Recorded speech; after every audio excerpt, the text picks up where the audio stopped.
Welcome, everyone. Welcome. Thank you for being here tonight. We're in a real big treat to have one of the greatest health powers of knowledge in the world to speak for you tonight. And some of you may have saw the ad in the Desert Sun. We ran a couple of nice ads. But Dr. Wallach is just on a crusade always to try to help the everyday people like us to become more empowered about health and be able to learn how to fix ourselves generally. He's a great researcher, author, lecturer, pathologist, and just a great human being. He's trying to help everybody he can in the face of health and what's going on in the world today. So without further ado, Dr. Joel Wallach, can we bring you on, Doc?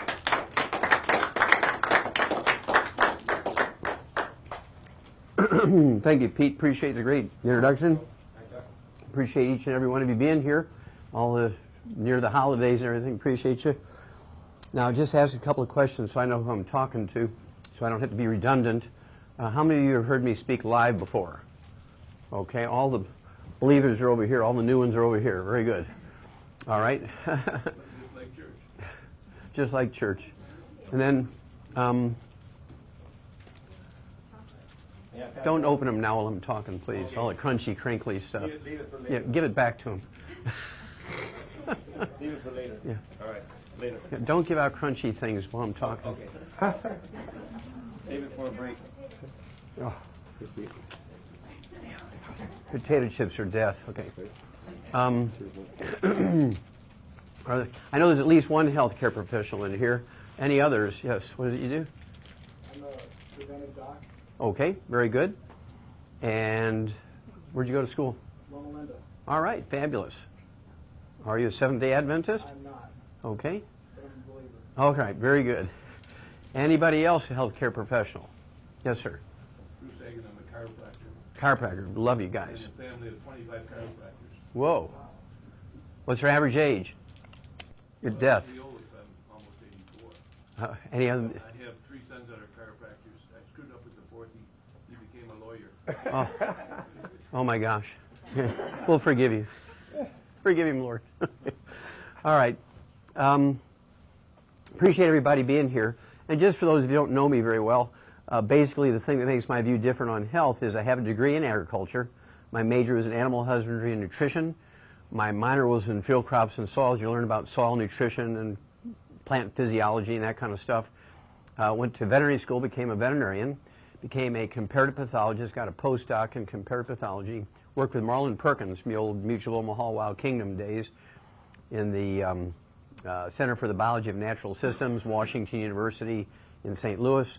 And that one project was an NIH project looking to see if pollution had any impact upon health, kind of prevention kind of stuff. And actually wound up doing some 20,000 autopsies at one project, some 17,000 and some change in over 454 species of zoo animals and 3,000 human beings. Did a second project in China with Dr. Milan, and we did 1,700 autopsies on kids that are under age 10 that died of a single disease, which we'll talk about in a minute. And again, you'll know why later, but I went back to school and became a primary care physician as a naturopathic physician. We've been licensed in California for about 5 years now. My license in California is 061, so I'm very proud of that. I got below 100. Okay?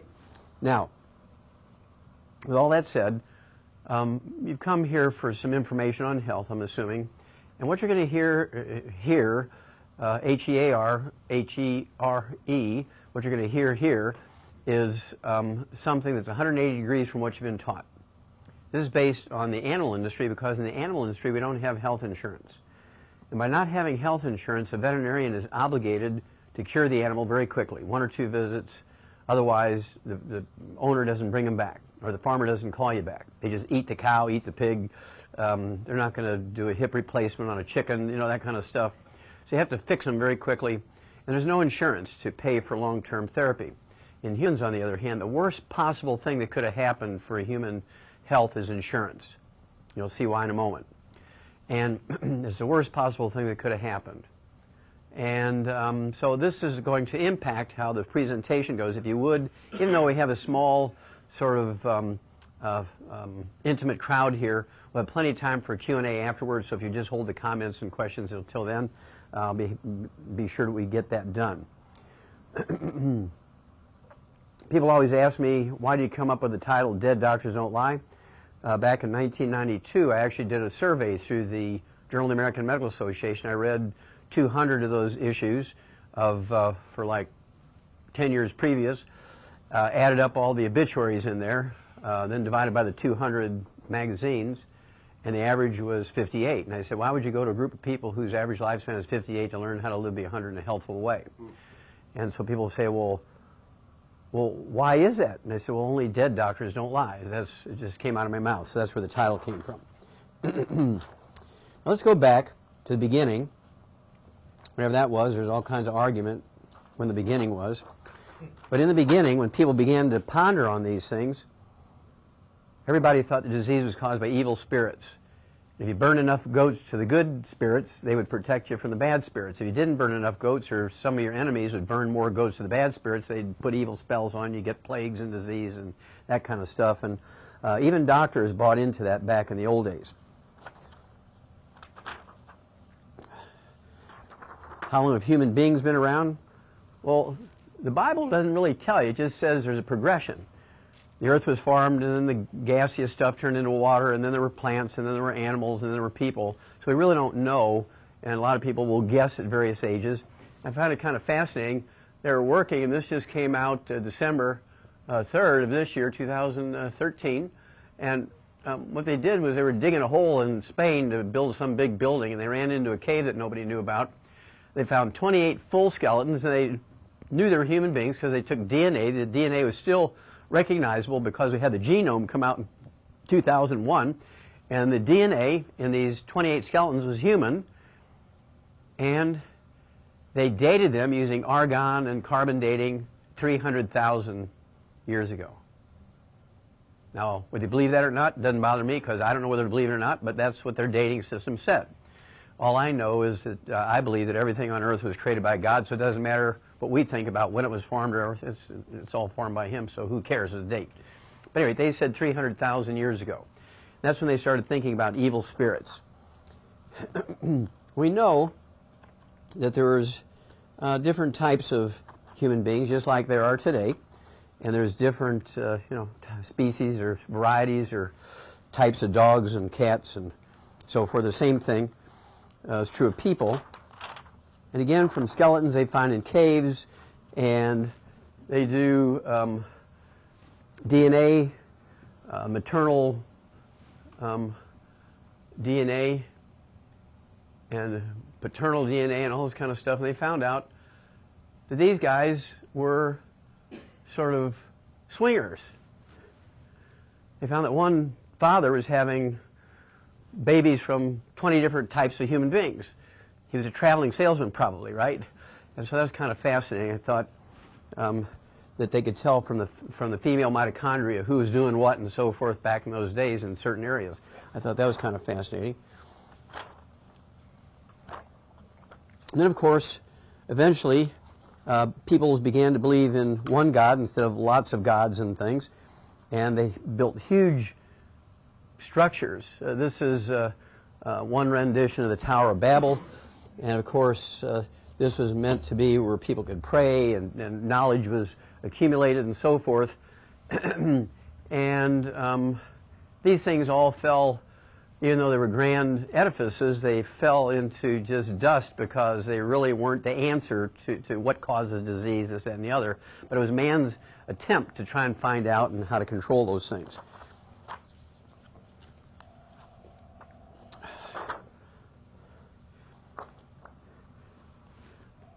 Then religion really got into the deal, and there was a difficulty in determining whether a person was a priest or a physician. A lot of them were both in those days, in the old days, and so it was kind of interesting.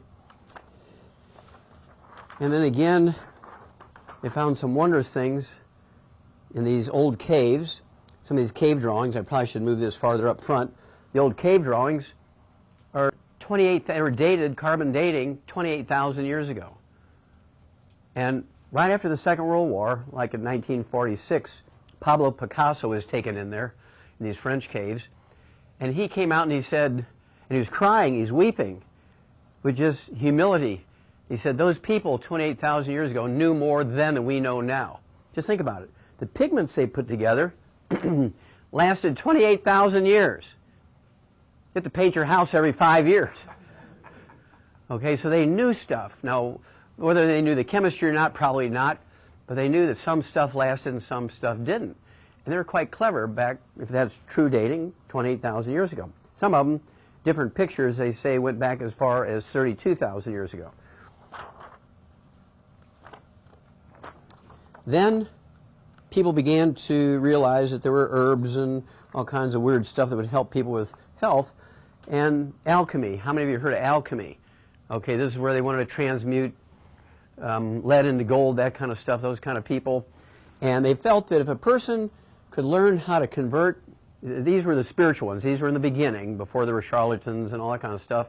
But in the beginning they said, you know, if we know enough to convert lead into gold, which is kind of a godlike practice, turning lead into gold, we should be able to come up with what's called the panacea. And the panacea was the cure for everything. And that was the goal of the spiritual ones in the beginning, the alchemists. Their whole goal was to find the panacea, the cure-all thing, the one silver bullet that would cure everything. Okay, so that's what alchemy was about. And then along came, in the early 1800s, two people. One was called Charles Darwin, and the other one, Gregor Mendel. How many of you heard of Charles Darwin? Okay, good. How many have heard of Gregor Mendel? Okay, well, Gregor Mendel was an interesting guy. He was a monk, and he, a Trappist monk, and he lived on these little farms, and the bishop picked him, for whatever reason, to run hothouses so they could have peas during the wintertime. All the priests, the Catholic priests, wanted peas during the wintertime. So Gregor Mendel was appointed to run these hothouses and grow peas. Well, he had several varieties, had red-flowered ones and white-flowered ones. And every once in a while, pink-flowered ones would show up. And he'd breed the pink-flowered ones back to the white-flowered ones, and they would always come out white. And he'd breed the pink ones back to the red flowers, and they'd always come out red, but he'd breed two pink ones together and you get pink. And so he learned about recessives and dominants in the early 1800s. He didn't know the words, and he didn't know the science and everything, but he was recording. He was a mathematician by training, and so he recorded all the stuff 1 to 4 and all the stuff we know about genetics today. Gregor Mendel came up with that in the early 1800s. Darwin did not know about him, but Gregor Mendel knew about Darwin. Okay? And Darwin, most people don't know about him, although they've heard of him. They really don't know much about him. Why was he chosen to be the guy to sail around the world on the HMS Beagle? He was chosen. He didn't rent a ship. Why was he chosen? Well, he was chosen to go around the world because he had written several papers in biology journals on the polyps that make reefs. And the British Navy had trouble with their ships in these harbors, which were deep enough to be good harbors for the ships, but when a wind would come, it'd blow the ships up on the shore and uncontrollably wreck them and all this kind of stuff. And they read his stuff and they said, you know, this guy can build artificial reefs into these harbors because he knows how reefs are formed by these little polyps. He knew how they reproduced and he knew the chemistry of how they actually put together these reefs. So they hired him for 2 years to go around and build these reefs to protect and shelter these deep water harbors that the British Navy had their ships. And he was so successful at it, they hired him for another 3 years. So in the 5 years he was working on the HMS Beagle, he went around the world 5 times. Nobody, even Christ, didn't go around the world 5 times as a human being. Christ only stayed in the Middle East, right? Well, here's this guy, goes around the world, he sees things that nobody else on earth has ever seen. And he writes them all down. He collects bird eggs that have been cracked open. The bird hatches out. He collects the bird eggs. He shoots them and taxidermies them, and he saves feathers. He collects all these plants. He was a botanist and a birder, and all these kind of things. He was a farmer. He went to medical school. I mean, this guy was very knowledgeable. He was one of the first people they called a polymath. How many of you heard of the term polymath? Okay, good. Well, Darwin was one of the first people called a polymath because he was an expert in so many different fields. They chose the right guy. They didn't know it, but they chose the right guy to make these trips. And he would see stuff like this. The chin-strapped breed of penguins in the Antarctic, these southern islands in the Atlantic, just below the Antarctic Circle, or just above it, depending on how you're facing, right? It was just a miracle. He'd see this stuff, and from a farmer from England to see stuff like this, it just blew his mind. And he's collecting these things and, you know, killing a few and skinning them and taxidermy and putting them all together. And he realized that no matter what it was, whether it was penguins or giraffes in Africa or human beings and different types of human beings from the island people and so forth, that everybody passed on information. Get two redheads, they'll always have redheaded kids. Now, if a black-haired person has a baby with a red-headed person, those kids will always be black-haired unless the black-haired guy had a relative way back that was redhead. And so every fourth baby would come out a redhead. And so, and Charles Darwin is kind of like Gregor Mendel with his pea plants. That's why I say that Gregor Mendel knew about his stuff, but Darwin didn't know about Gregor Mendel. So all this is kind of happening, and the information is being collected. He wrote it up in papers. And then, of course, Darwin wrote his famous book, right? The Origin of Species. Now, Darwin, when he wrote The Origin of Species, which is in the early 1800s, about 1838, something like that, his cousin, a guy by the name of Francis Galton. How many of you have heard of Francis Galton? Ooh, bad guy. Okay, now Francis Galton started something. He started a kind of pseudoscience in the beginning where he was measuring people's heads and trying to determine their intelligence and that kind of stuff. But he called his science eugenics. How many of you have heard of eugenics? Okay. Well, eugenics, to make a long story short, wound up being this. Okay? Now, remember, Hitler was trying to make the perfect race by killing off all the ones that were imperfect for whatever reason. That was Galton's theory, because Galton was Darwin's cousin. He was a very wealthy guy. He dropped out of medical school twice because he inherited the farm. He inherited his father's money. He says, why should I be looking at people's hemorrhoids? I'm a gentleman farmer, so I'm going to do something else. So he came up with a science saying, you know, we can speed up human evolution. Because he knew about selective breeding for cows and horses and sheep and pigs and chickens and stuff like that. You know, you have a cow that doesn't give much milk, you eat her. You have a cow that gives a lot of milk, you save all her female calves and breed them in hopes of getting that information, more cows giving more milk kind of thing. That's called selective breeding. He says, we'll do that with humans. And he was sort of a compassionate guy, so he didn't start out killing people, but he started out with a dating club is what essentially it was. The first dating club. And all he wanted to come to these dating clubs, he invited them through the newspapers and that kind of stuff. Didn't have the internet and radio, he just threw newspaper ads. He had this dating club, and all he wanted to attract was tall, blonde-haired, blue-eyed people. Kind of sound familiar? Now, and by 1904, 1910 in there, every state in the United States had a eugenics office in every state. The federal government had a eugenics department. And between 1895 and 1930, the American government paid doctors to forcibly sterilize 400,000 Americans who they considered feeble-minded, illiterate, people who had birth defects, people who were habitual petty criminals, you know, shoplifters and kind of stuff like that. And the sheriffs would go out and grab them, take them to the doctor, give the doctor a $100 bill, and they'd sterilize them. Doctors loved it. They were willing participants. They never said, no, wait a minute here, you better show me a court order. They just took the $100 and cut their testicles off or did a hysterectomy on them. 400,000 Americans were forcibly sterilized. Every country in Europe had a eugenics department. It kind of went crazy.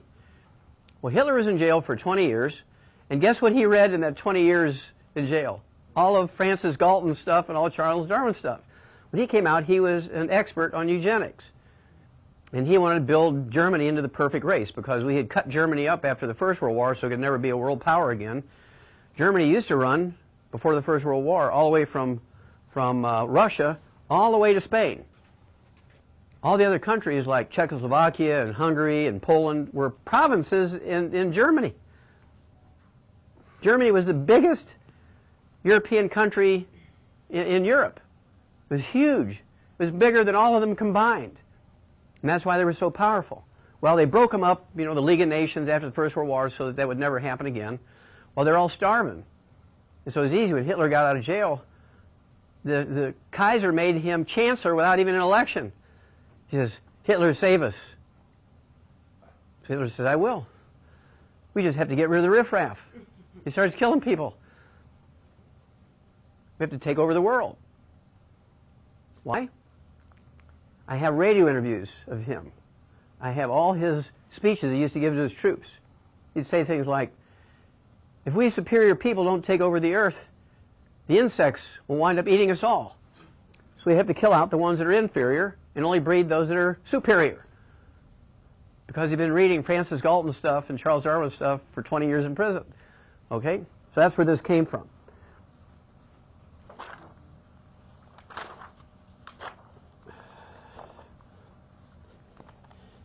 I think you get the picture here. So we're going to get into the science now. But I just want to kind of give you that little background, and you'll begin to recognize some of this stuff as we go through here based on everything I've just showed you. This is a cover article, Time magazine. Came out in December of 2008. We Americans, each year, according to the World Health Organization, according to the Center for Disease Control, the Department of Health and Human Services, the federal government, the Senate, the House, we spend more money each year for health care than all the countries in the world combined. There's 204 nations registered in the United Nations. We spend more money for health care each year than all the world combined. What do we get for it? We're 92nd in healthfulness. There's 91 other nations whose peoples are healthier than us. We're 60th in longevity. There's 59 other nations whose peoples live longer than us. And God forgive us, we rank 41st when it comes to live births and first month survivability of our babies. You wouldn't tolerate this in any other industry. The reason why you tolerate it is because there's insurance. Why should I spend $2 out of my own pocket when insurance will pay for everything? I don't care if it kills me or it killed my mom and 3 of my kids. It's free. And sock it to me. Give it to me. You know, when you put a new roof on your house, you get 3 bids, don't you? And you check the Better Business Bureau to see if there's complaints about their services. You put rugs in your house, you get 3 bids, and you check the Better Business Bureau. You get landscaping done, and they're putting in sprinkler systems, you get 3 bids, and you call the Better Business Bureau. When your doctor, who's been your doctor for 20 years, says, you know, you got a bad heart, I'm going to cut your heart out and put some dead guy's heart in, you say, oh, okay, insurance will pay. Is that insane, or is that insane? Well, the title of this article is The Sorry State of American Health. Despite advances in medicine, despite technological advances in medicine, Americans are less healthy than we used to be. Remember, this is December 2008, 5 years ago. Despite advances, technological advances in medicine, Americans are less healthy than they used to be. And the most important part of the sentence is, in the next generation, our kids are going to be worse off. Now, raise your hand if you've heard that our kids are not going to live as long as us. Okay, that's at least 60, 70% of the people in the room. Now, that's a horrifying thought to understand that according to all the records, it shows that we rank 41st in the world, despite all this money we're putting out, we rank 41st in the world for live births and first month survivability of babies, and that doesn't include abortions or anything like that. That's just natural births and so on.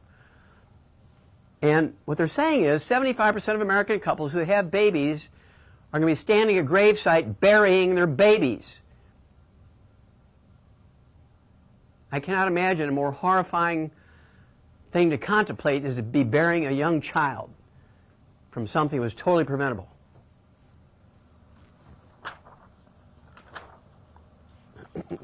Just so you don't think I'm giving you screwy numbers, I threw this one in.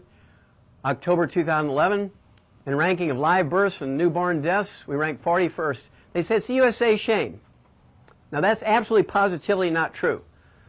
You put up more money than all the countries in the world put together. It's not your shame. It's the providers of the services' shame. Veterinary record's not that bad. Somebody needs to go to jail. Okay? The reason why this happens is there's no consequences. In 1914, exactly 100 years ago, there was a report that was commissioned by the Rockefeller Institution and the Carnegie Institute. It was called the Flexner Report. The Flexner Report was a report that was made by a retired college president who was hired by the Rockefellers and the Carnegies to go around, look at all the 132 medical schools and classify them. They found that out of the 132 of them, 100 of them were herbal schools, homeopathic schools, chiropractic schools, that kind of stuff. He said, you know, they're just hokey-pokey schools. The real schools, the 32 that are left, the medical schools, are the ones that use prescription drugs. Of course, Rockefeller liked that because they're all made out of petroleum, right? He liked that. And so they didn't hurt directly the 100 homeopathic schools and herbal schools and nutritional schools and that kind of stuff. But what they did do is pour millions of dollars, which is like trillions of dollars a day. They poured millions of dollars into these 32 medical schools, and all the students went whoosh that direction. That's where all the keen new tools were. That's where the best professors were. That's where the money was at. Everybody got a grant to go there for nothing. Because the Rockefellers and the Carnegies were saying, hey, when they get out of school, they're going to get our prescriptions out there to the public. Well, at that time, put your keys in your purse because you're rattling your keys. Could you move one more, ma'am, please? Yeah, you need to move this way, too, because you're in front of the camera. Thank you. Thank you. So, you'll have to edit that. So, basically, 100 years ago, almost to the date, not only did what we would call orthodox medical schools get all this money and rose to the top, not because of skill and benefit to their patients, just because of money. They also legislated themselves into being a protected monopoly. They're the only legal monopoly in America is the medical school. MD medicine. They're the only legal monopoly in America. Everybody else is a quack. Just ask them. By legislation, they legislated all their competition, all their legitimate competition, into being fifth-class citizens. Insurance doesn't pay for quacks and fifth-class citizens. They only pay MDs. When you look at the military, you look at the government, they only recognize MDs. So we have this huge problem because the skills that one MD has are similar to the skills that another one has. There's not much difference between them. And so it doesn't matter if they're a nice guy and they go to church, that's meaningless. Because they all use the same medicine. They all use the same procedures. So there's no options. And that's why we're in trouble. Okay? Now remember, we already all agreed, or at least 70% of us agreed, that our kids are in trouble. Because if you think we're in trouble, our kids are 1,000 times more trouble than we are. The age group has the fastest growing rate of MS, multiple sclerosis, are kids under the age of 12. They're now diagnosing MS in kids under the age of 2, 16 months, 18 months. Historically, it was a disease of 35 to 50-year-olds, middle-aged people. What's going on here? Well, this is free radical damage to the myelin, the insulation material in the brain. And after school, Grandma takes the 6-year-old or the 10-year-old to one of these fast food places and gets them a shake. It's not a milkshake, it's made out of oil. It's, one of these soft serve shakes.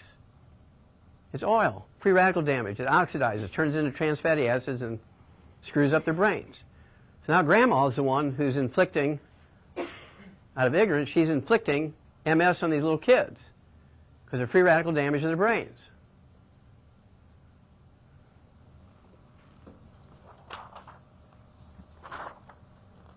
Here's a NASCAR driver. He and his 3 brothers and sisters all have MS.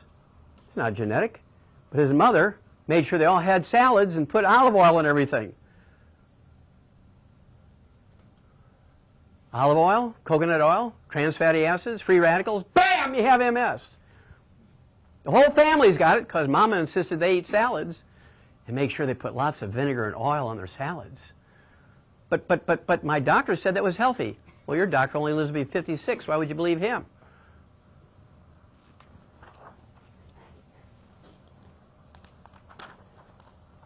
When it comes to stroke, the age group that has the fastest growing rate of stroke in the United States are kids under the age of 18. Stroke is not genetic. Stroke doesn't just happen. It's not the bad God on Mars creating stroke because you didn't burn enough goats to him. The reason why people have strokes is a simple deficiency or a ratio problem between omega-3s, 6s, and 9s.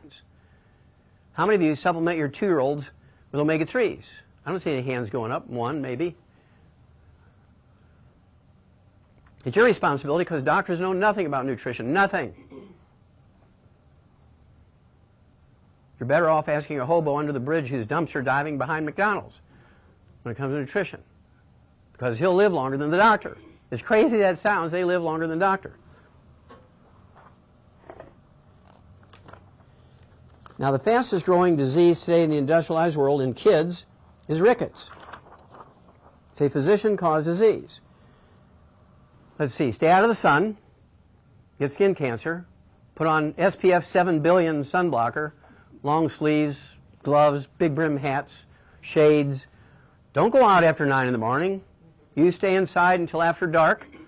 Stay inside doing your twittering and texting and making, all your computer stuff. Don't you eat egg yolks because you can get cholesterol damage to your heart.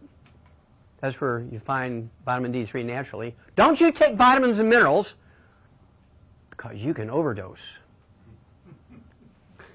This is a physician-caused disease. It's a perfect storm. Everything doctors have told you about nutrition is the cause right now of every industrialized nation. The worst possible nutritional deficiency disease in kids is rickets. Rickets! In the 21st century. Because doctors know nothing about nutrition.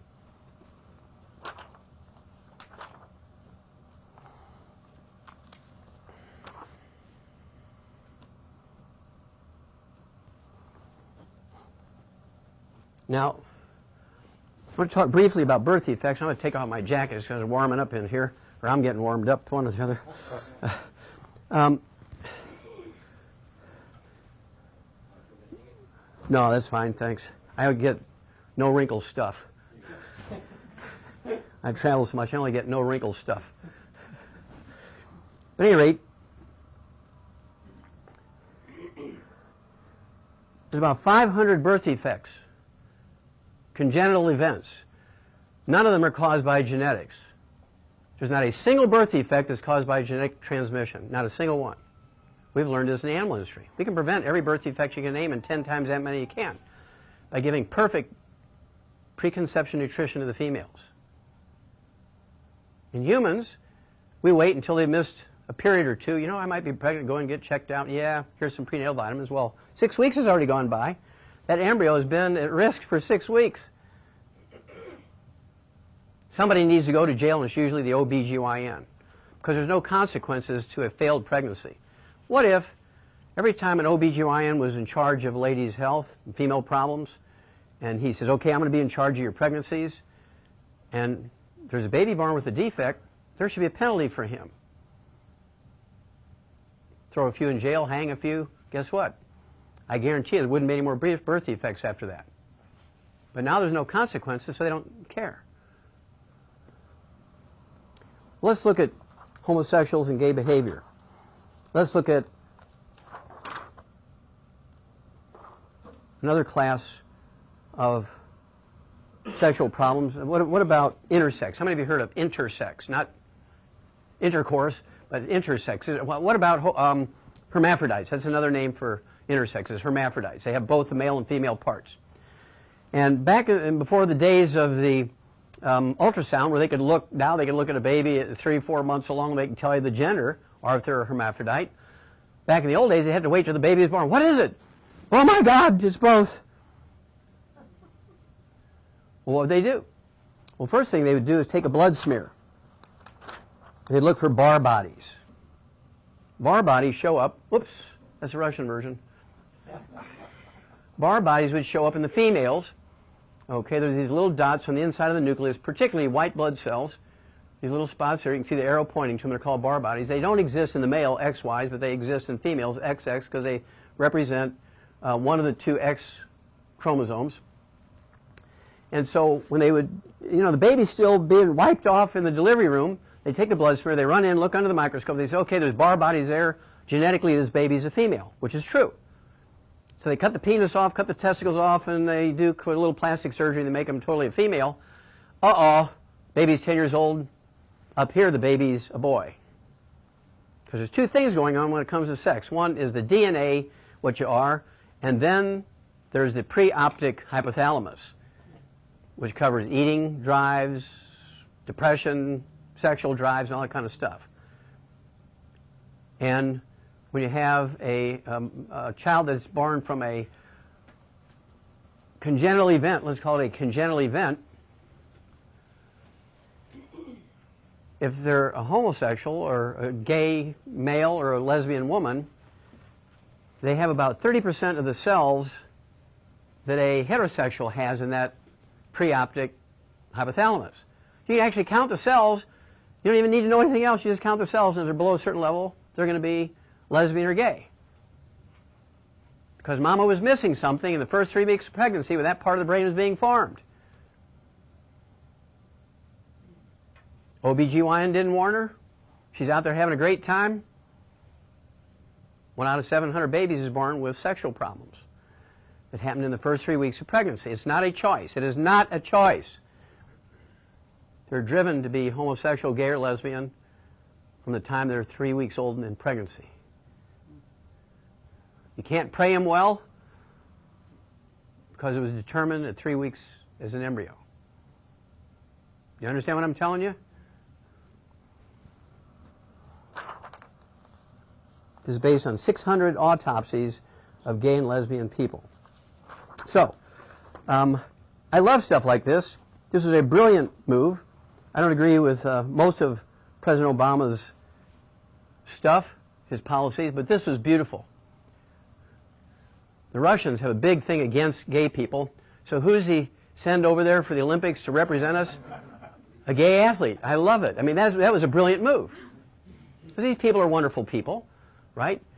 There's 10 times more heterosexual, what am I talking about? Heterosexuals who are pedophiles. There's 10 times more heterosexuals who are pedophiles than there are gay people. Okay? So you can't say, well, they're pedophiles. You can't do that because it's not true. Okay? So I thought this was a brilliant move. And I was up in Canada. This is a wonderful tear-jerking story. Here's two guys. They were married for 65 years. One died at 94. The other one died at 96. Two old uncles. They just harmless and, just were great members of the community and church members and did all kinds of things for the Rotary Club and the Lions Club and all that kind of stuff. And how can you say anything wrong with them? They're just wonderful human beings. Their mama just screwed up. Why? Because the OBGYN screwed up.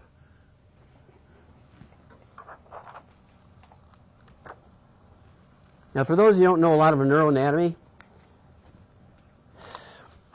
this is kind of a rendition of a human brain. So I can clarify this for you here.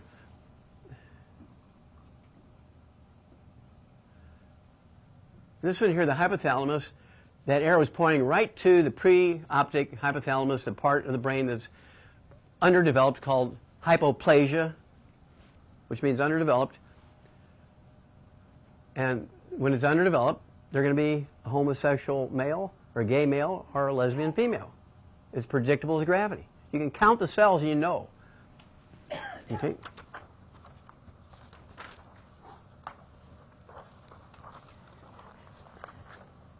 Now I do want to jump in here for a moment. I let somebody copy these things and they bent them all up, so I'm never going to let that happen again. Okay, but I do want to show you a couple more things here when it comes to congenital events in the human brain.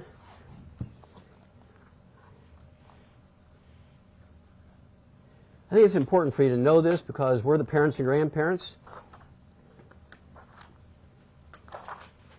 It's not God versus science because God invented everything, even science, right?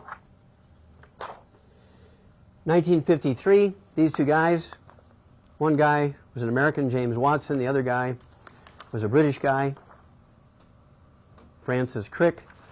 Watson and Crick, 1953, they came up with the double helix structure of DNA. 9 years later, 1962, they got the Nobel Prize for it. They really thought they had it figured out. They said, we now know what God knows about humanity, was their quote. All we have to do is be able to figure out how to make the normal gene and replace the bad gene. We can cure every disease. And of course, here's a chromosome. Really cool. These are telomeres. This will become important a little bit later. Telomeres. Okay, these determine how often this chromosome will be able to duplicate. Okay, as it duplicates, these get shorter and shorter. And one of the things for longevity is to figure out how to keep them from getting shorter and shorter. Okay, so remember that. But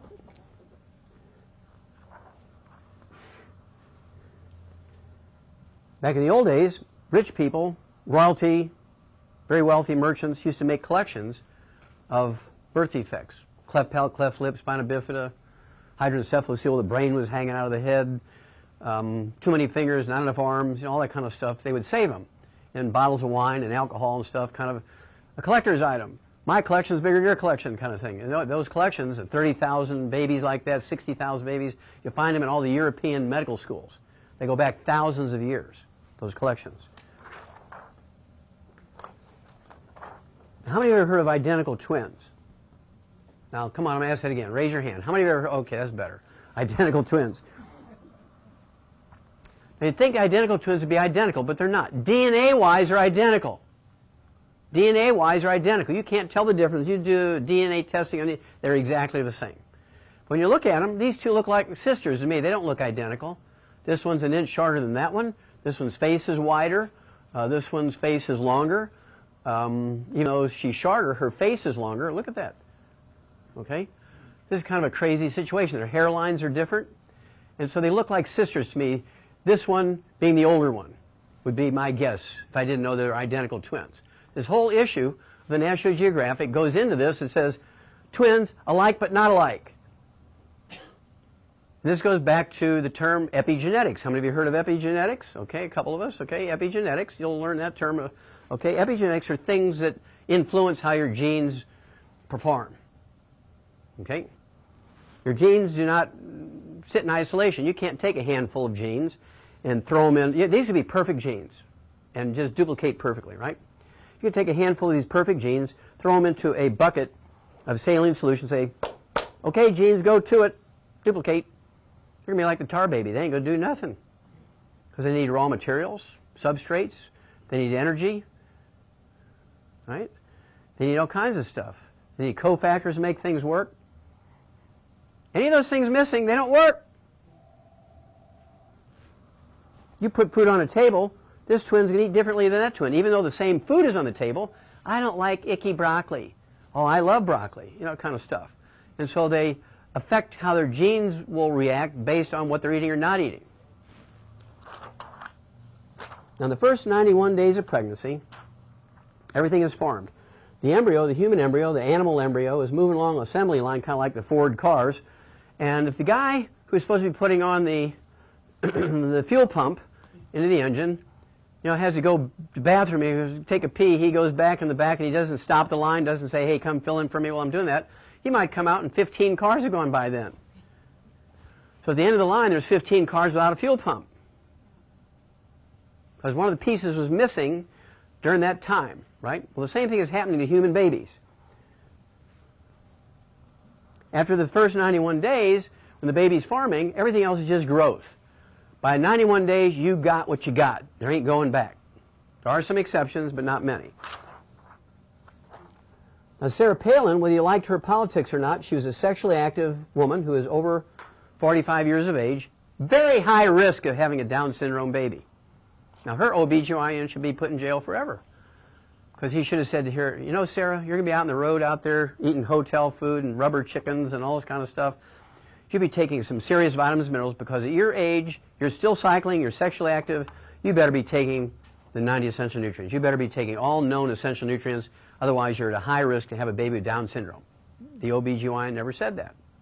Never offered her any advice. And so, guess what happened to Sarah Palin? She had a baby born with Down syndrome. That OBGYN should go to jail. Then that would never happen again.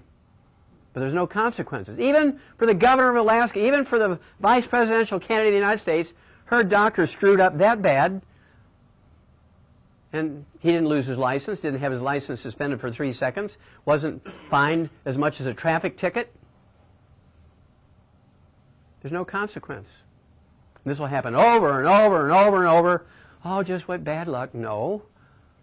It's bad or lack of advice. You wouldn't tolerate that kind of service from anybody else, from any other industry. In the old days, they'd be burned at the stake. The doctor would have been burned at the stake in the old days. A couple more and then we'll get back on the track here, but these are too much fun. Oh, here's the ones I've been looking for. The human brain, as it's forming, this is at 3 weeks of age, and this is when homosexuality occurs at that 3 week to 4 week level in here, when the hypothalamus is forming. And as the brain is going down the assembly line to get to this at 6 months of age, it requires a lot of stuff. I'm one of the guys that sued the FDA over folic acid. Without me suing them, back in the 90s, they still wouldn't have folic acid and prenatal vitamins. There would still be a high risk of spina bifida. I'm one of the guys that sued them for that. Okay? And so I'm very familiar with this kind of stuff.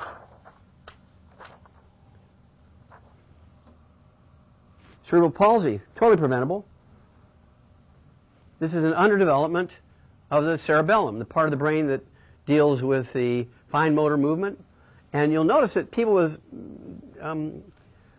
cerebral palsy is kind of a spectrum. You get them that are barely affected, and it takes a professional neurologist to tell you that they got cerebral palsy. I mean, they might just kind of walk funny, and you think, God, that kid's already dancing. But they already have some early stage of cerebral palsy. Now, when a child is born, a normal baby, 6, 7, 8 pounds, their cerebellum is part of the brain that affects fine motor movement. It should be the size of a small tangerine. When they have cerebral palsy, that cerebellum could be the size of a plum, which is like 30% smaller. They're going to have cerebral palsy. Or they could be the size of a walnut, which is 60% smaller. They're going to have this type of cerebral palsy. Oh, he's got cerebral palsy kind of thing. And then you get this 11-year-old girl who has catastrophic cerebral palsy. The only thing she can move is her eyes. It costs $1 million a month to care for her. Between all the physical therapy and the speech therapy and this therapy and feeding tubes and enemas because she can't have a bowel movement, all this stuff.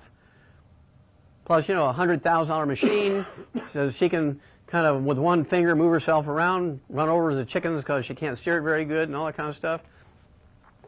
This is because the mother was missing just a few pennies worth of stuff before pregnancy. Somebody needs to go to jail here. This just goes on and on and on and on. Now, her cerebellum, you can actually look, the CAT scan, the size of a pea.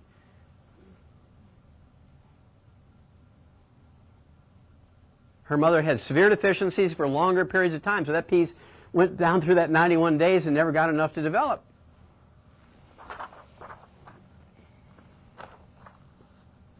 And again, for those of you who don't know the anatomy, there's a cerebellum right here. Okay? This is this piece here. That's the piece that doesn't develop when you have cerebral palsy. Varying degrees of severity. This is one of my favorite slides. Everybody knows about belly button hernias. This kid's born with one the size of a walnut. You give him a hypnotic, not enough to put him under general anesthesia, but just enough to make him kind of drug-induced intoxication. You give him some local anesthesia, and in 10 minutes' time, this is easily dealt with.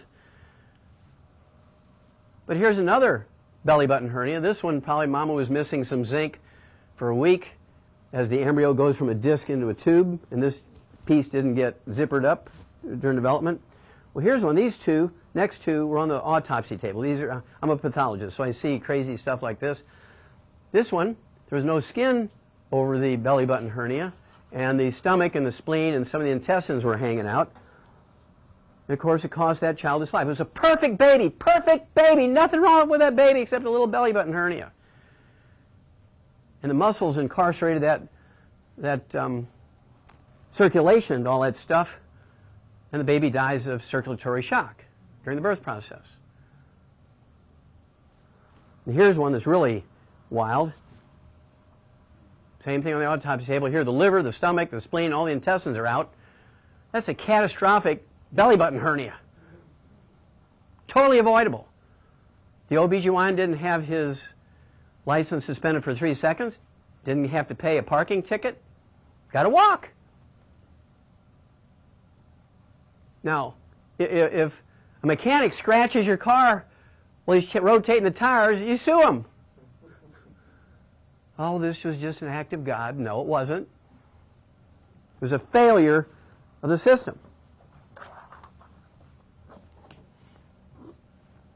Same way here. You can find a good Christian doctor who would volunteer his time to sew up these kids. You can go to the Save the Children fund and get the $250 each for the anesthesia and the suture material. But all of this is totally preventable. Rich women, poor women, middle-class women all have babies with cleft palate and cleft lip. It's a simple nutritional deficiency in the embryo when it's closing up as a tube.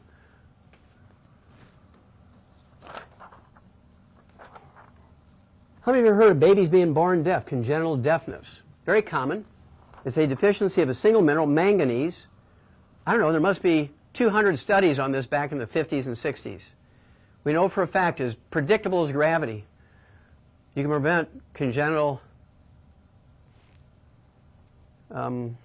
deafness and certain types of things that would look like cerebral palsy, called congenital ataxia, because the semicircular canals in the ears are all damaged from a lack of one mineral, manganese. Not magnesium, but manganese. There's a lot of prenatal vitamins that don't have manganese in them. Well, here's what the medical system is looking for. They're looking to decode the genes. There's 100 papers that show very clearly that this is caused by a manganese deficiency in the first few weeks of pregnancy. They're looking for the gene. Why? Because that's where the bucks are at.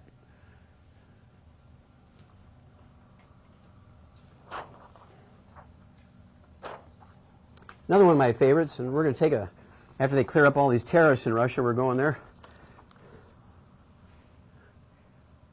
Beautiful little kids. In this little village in Russia, each year, 50% of the kids there are born with 100% of this birth defect. You'll know what I mean in a second. 25% are born with 25% of this birth defect, and the other 25% are born with a different type of variation on this birth defect. The doctors there tell them it's a genetics caused by radiation from the power plant 700 miles away.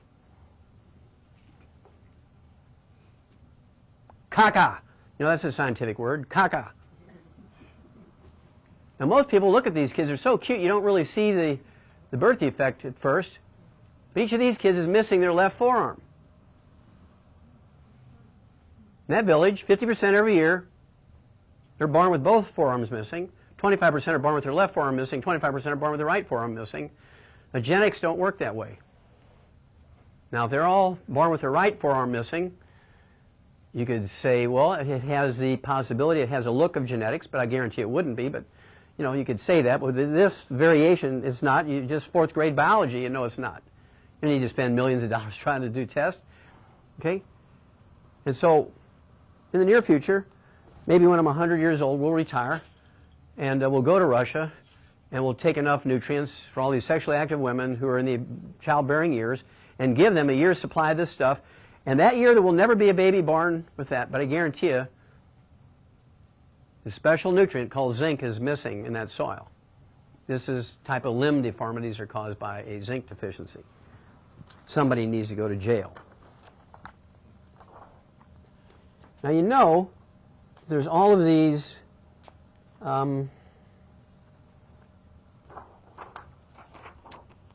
genetic screening tests. There's 850 of them. These biotech companies. I mean, there's a lot of biotech companies in California. Come up with all these tests for genetic diseases, right? There's a whole class of people now called patients in waiting. How many of you have heard of patients in waiting? These are ones that are diagnosed 10, 15, 20, 30, 40 years ago, diagnosed with one of these screening tests as having this birth defect, and they were going to die within a year or 5 years or develop the birth defect. And here we go 40 years later, and they don't ever get it. This little girl, doesn't she look bored? Even her dog looks bored. She's waiting. Her parents won't let her do anything because they were told that she had the genetics for cystic fibrosis. Nah, didn't happen.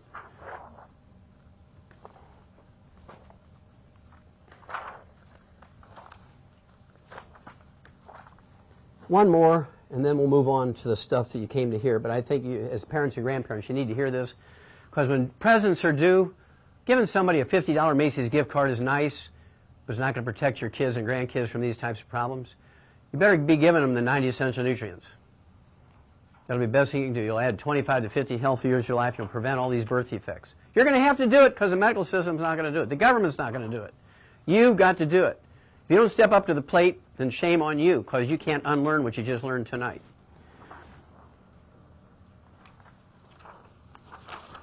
Okay, this will be the last one because you'll get the drift.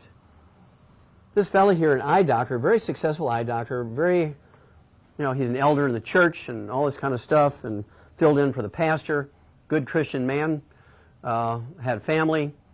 He volunteered his time for the Lions Club and raised money for eyeglasses and eye surgeries and all this kind of stuff and did the Rotary Club and et cetera, et cetera, et cetera.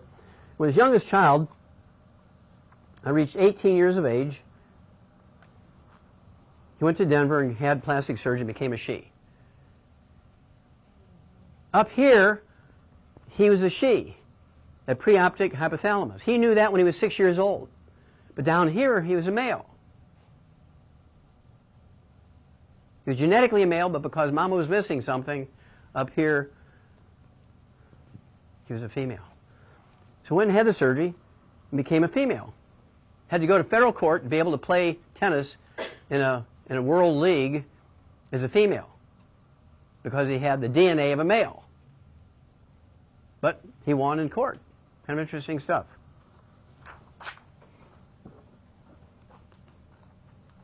Kind of wild stuff. Makes you think, doesn't it? That was Renee Richard. Yes.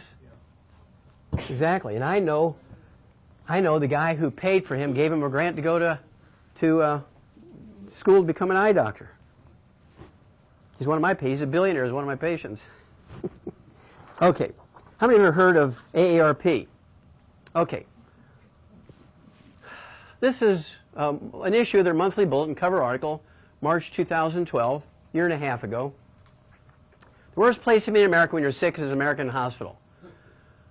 I'll show you why they say that. I took two things out of the article so you know where they're coming from. The number of American patients who die each year from American hospital errors is the same as 4 jumbo jets crashing each week. They say there's 1,500 people. That's 3,000 every 2 weeks. It's 6,000 a month, 72,000 a year.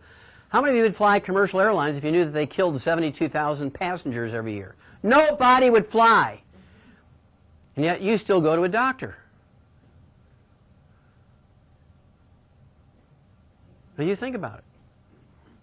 They kill 72,000 of their customers every year from just simple mistakes. Hello? They don't even get their license suspended for 3 seconds. Nobody goes to jail. They don't get a parking ticket.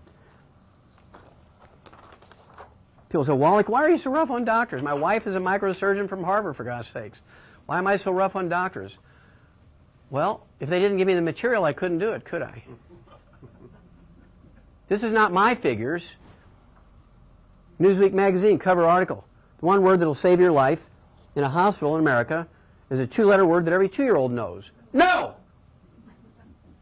You failed 4 rounds of chemotherapy. We have this new experimental drug we want to use on you. No! How long do I have to live? Well, without this drug, you might live 2 weeks. Good, send me home. If you only have 2 weeks to live, wouldn't you rather be in your own home with your own bed, with your cat on your lap, and your grandkids hugging you, you're passing on your advice to them, instead of dying in the hospital being poisoned by a bunch of money-crazed doctors? Doesn't that make better sense? If they say you only have 2 weeks to live, say, bye-bye, boys and girls, I'm going home so I can hug my grandkids.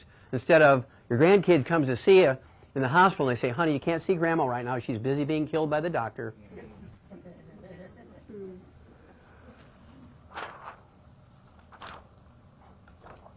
This is my favorite of all favorites because they list the source of all their information. This is a full-page article in the USA Today. Came out February 5th, 2007. And the information was based on the basis of the article. The title is self-evident here, Patient Protect Thyself. And they said the sources, and it came from the Institute of Medicine, the Journal of the American Medical Association, the Center for Disease Control, the federal agency that tracks all this stuff. I mean, we're talking extremely respectable stuff. The Journal of the American Medical Association is the most reputable medical journal in America, maybe even the world. Most highly respected. I mean, even if you don't like doctors, you got to admit to that, right? So that's where they got the information from. What they said was in this, it was a full-page article. I had to chop it up to get it on here. They said each year in America, yearly, American doctors kill, injure, and infect 15 million of their customers in their workplace. They kill, injure, and infect 15 million of their customers in their workplace. American doctors kill, injure, and infect more people each year in America than the mafia has in 1,000 years.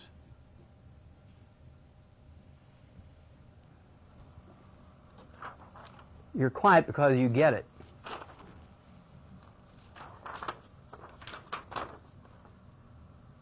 Let's see. This one is from Wednesday, November 2012. Johnson & Johnson to pay $2.4 billion in hip implant suits. This represents 10 million hip implant patients. Why on earth would you get a hip implant? Insurance pays. As I say, the worst possible thing for human health in America was the insurance system. It causes this to be attractive to people. Your doctor says, well, you don't fit that profile. You'll be fine. Oh, okay. And you die during surgery. Or you get an infection. They amputate your leg at the hip. Or the thing breaks apart in you, and they have to go back in there and deal with it. Oh, so you get $20,000. Yahoo.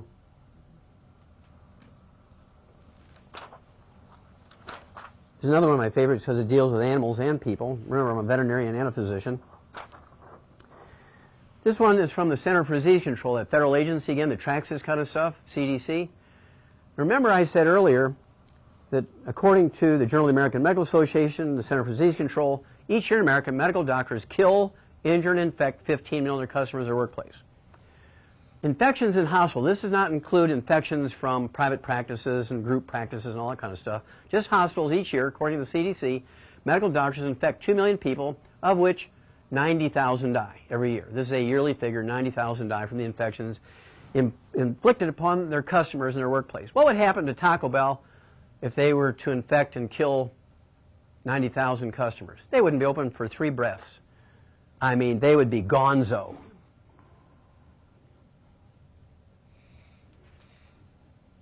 You think about it. You make sure you'll vote for somebody because they'll vote you in insurance that'll pay the doctor. Can anybody name me an insurance policy that prevents or cures disease? You see, insurance just pays the doctor when you screw up. Insurance doesn't protect you from disease. It just offers you up on a plate to the doctor. Oof. Well, how does that happen? How could that happen? Well, it happens because doctors wear the same white coat, the same trousers, the same pantyhose, the same shoes, room to room to room, dragging pee, poop, blood, pus, snot, slime, bacteria, virus, fungus, and yeast from room to room to room. Now, how can I say that?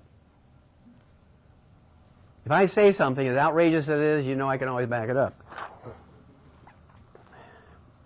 Because I spend so much time in federal court attacking the FDA, they would love to get me, so I'm always very careful, right?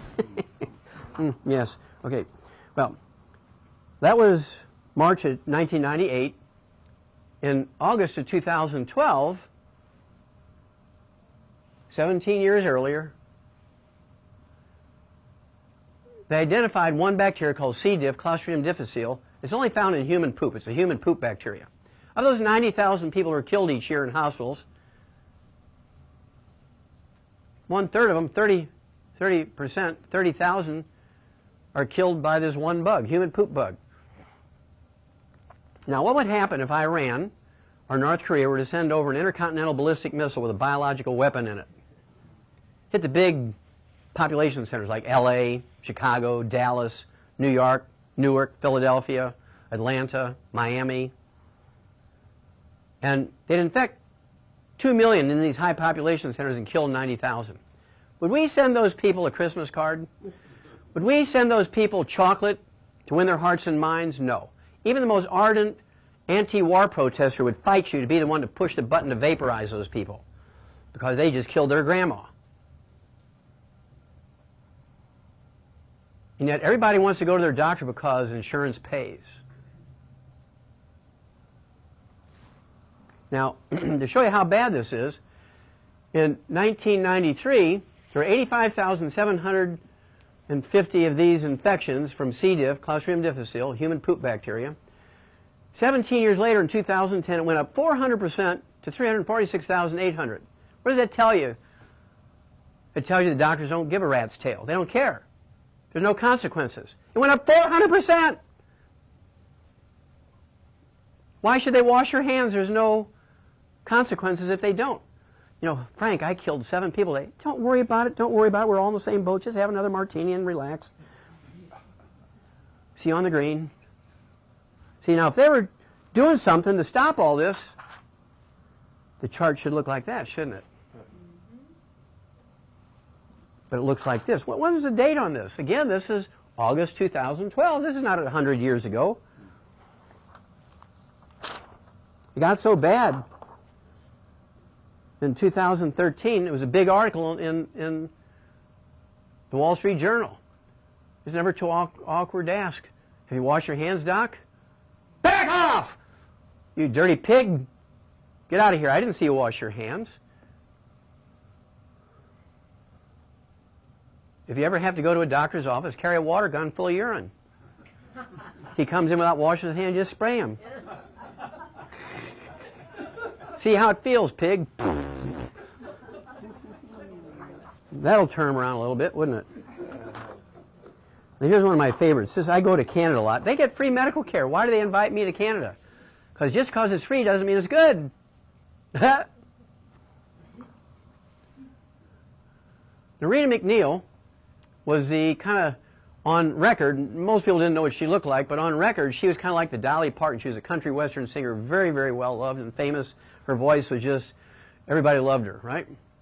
And she went into the Cape Breton District Hospital, where she lived. It's an island province, 1,000 miles east of New York. When it's noon in New York, it's 1 o'clock there. I didn't even know it, but they have a separate time zone called the Atlantic time zone. Never heard of it. It's noon in New York. It's 1 o'clock in the afternoon there. So I go there 4 times a year now. I get 5,000 people at my meetings in Cape Breton. They're getting free medical care. Why do they come to see me? Because they're tired of being killed. So at any rate, this is April 2013. She goes in for some unnamed surgery, whether it was breast reduction or prolapse uterus. They didn't say what it was, back surgery, knee surgery. It didn't say. She went in for some surgery, and 3 days later she was dead from an infection with C. diff, C. difficile. Now, the hospital, the government hospital in Cape Breton, death rate, the mortality rate, was 37% above the national average. Why on earth would you go to that hospital? Because she didn't ask the Better Business Bureau. Well, tell me about them. This is a volunteer, this is an elective surgery. It's not something I had to do because I got hit by a car and I'm bleeding all over the place. It's an elective surgery. She chose poorly, didn't she? She went there, and they killed her. One of the most famous women in Canada, they killed her because some doctor didn't wash his hands after he pooped. Yum, yum. The Canadians save me all this stuff, and they give me these slides when I go there, right, so I can show it to the rest of the people. Crazy. Now, the Chinese have figured out how to solve the problem. I love the Chinese. I'm married to a Chinese. I love her. I love the Chinese. They've been around thousands and thousands of years before we even thought of, right? So here's how they have solved the problem.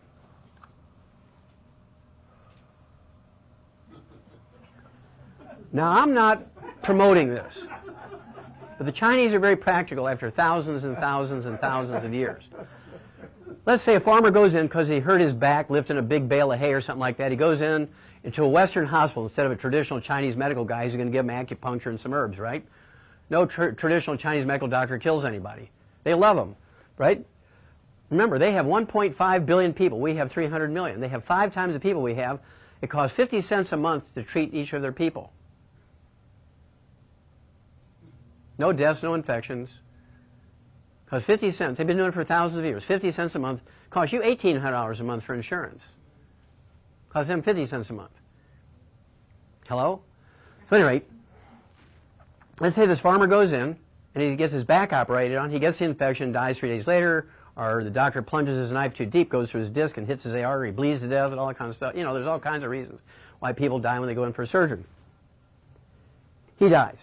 Well, when all this guy's sons and brothers hear this out in the farms, they come into that hospital with their picks and axes and shovels and rakes, and they beat that doctor to death with all those sharp instruments and tools. Each year in China, in the Western-type medical hospital setting, it's 27.3 doctors are killed by family relatives of people they've killed. So 40% of the doctors in the last year have quit and gone back to farming because it's safer than being a doctor at Western hospital. Now, you got to give the Chinese credit. Now, I'm not advocating this, but I'm going to show you how to stop the problem. This will wind you up in jail. It won't really solve the problem. Because a few doctors that still practice will still practice the same way, right? So I'm going to show you how to solve the problem. I'm going to show you a few more of these, and then we'll get to the solutions. This came out in 2006. This is an annual figure. This isn't 100 years of collected information. This is a yearly figure. Deaths by medication error rising. Now, they're not talking about the side effects of the drug here. They're talking about decimal point problems where the doctor prescribed it wrong, gave the dose incorrect, or the pharmacist fulfilled it incorrectly. So here's a 3-year-old kid got a strep throat. The doctor writes a true prescription for penicillin for the strep throat, and the pharmacist is distracted for some reason and fills the kid's bottle, puts the label on correctly, but fills the kid's bottle with chemotherapy tablets for a 300-pound guy. Kills a kid. Well, just tough luck. Pharmacist doesn't go to jail, doesn't have his license suspended for 3 seconds. It's just one of those bad breaks.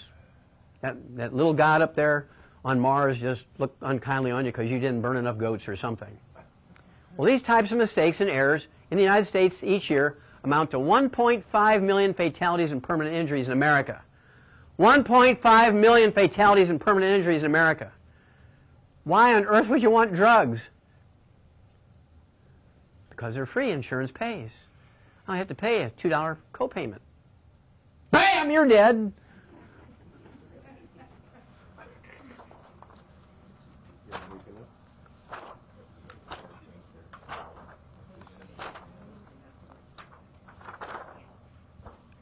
Here's another one for the seniors.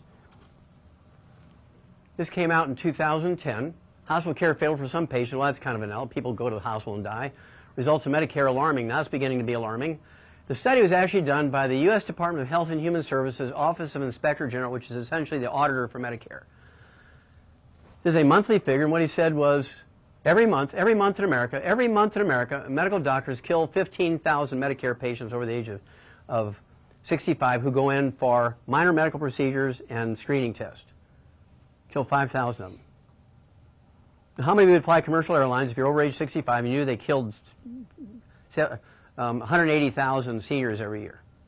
You wouldn't fly over age 65. So you're out of your mind. We're going Greyhound.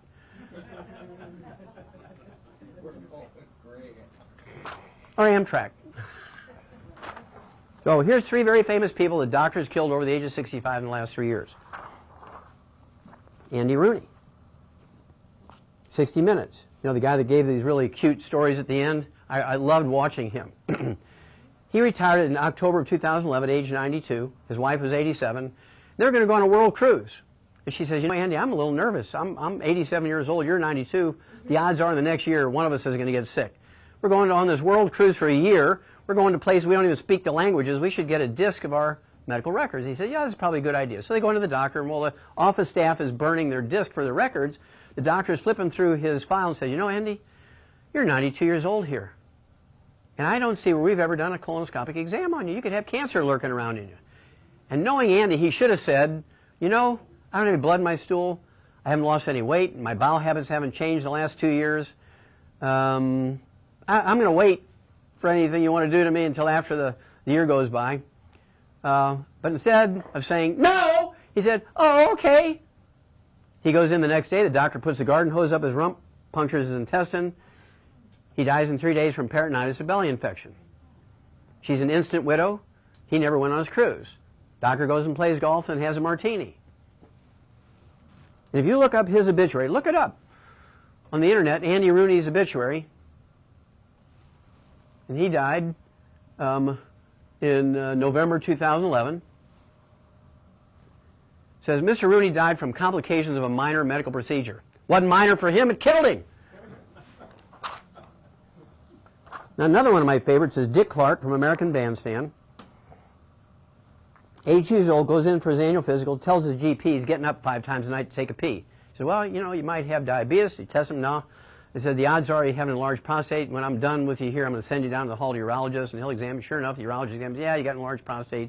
We're going to do surgery on you, give you some drugs, and we'll eliminate that inconvenience of getting up 5 times a night to take a pee. And he should have said, no! And so he said, oh, okay. Because the doctor convinced him, this is like clipping your fingernails. It's an outpatient thing. You don't even have to stay a night in the hospital. You come in, we get it done. You come in at 9 o'clock, it's done by 9:30, 1 o'clock you're on the golf course. Really? Yeah, this is nothing. Oh, okay. Instead of no. Comes in, 9 o'clock, 9:30 is dead. Why? Because when you cut on the prostate gland, it releases all kinds of chemicals, including prostaglandins, which increase your risk of thrombotic stroke, coronary thrombosis, pulmonary embolism, and he won the lottery. He got all 3. Died a half hour into the procedure. Whoa. Nothing wrong with him. Nothing. But my favorite is this one. This is my all-time favorite. Neil Young, our top astronaut, first man to walk on the moon, personally saved 2 doomed NASA missions. One, he was on the ground, and the ship was going crazy, and he was able with a computer. I mean, you have more apps on your cell phone than they had those computers in those days, and he was able to save that ship and save the crew. And then one time he was on the ship and was going crazy. They couldn't control it from the ground, so he was able to, with his knowledge of computers, to be able to save the ship and the crew, including himself. So he goes in for his 82nd birthday, his physical, in a private hospital in New York, and they say, boy, Neil, that NASA program must be really something. You're 82 years old, you got the body of a 50-year-old. All your blood chemistry is perfectly normal. The only thing we can find on you is one coronary artery has a 3 millimeter wide, 30% blockage way down at the tip. Not something that's going to be a high risk for thrombotic coronary, that's going to cause a heart attack and death. Not in the right location to cause you an angina. If it was higher up in the artery, it might cause angina, but way down there at the tip, it's not going to cause angina. And, you're 8 years old, 5, 6, 8, 10 years from now, it's a progressive thing. You get worse and fill up that artery, and you could die on the way to the hospital from a heart attack. Why don't you let us do a bypass and put a stent in there? And he should have said, no! But instead he said, yes, sir, let's do it. Goes in the next morning, put him in the head of the line. 3 days later, he's dead. What's he dead from? Complications of an elective cardiovascular procedure. And it was elective, meaning didn't need to do it. I mean, we had people, I have billionaires, who don't want those surgeries. They come to me. They have 98.5% blockage. In a couple of months' time, they're 100% open by angiograms, by actual retests of an angiogram, because the doctors don't want to believe it. These guys call me 3 or 4 times a day. I had one coming down here. My wife is a witness. He called me. Okay? This happens all the time. Okay, let's talk about obesity. The only thing we can brag about, being number 1 in the world, is we're the most obese nation in the world. We're number 1! Yahoo!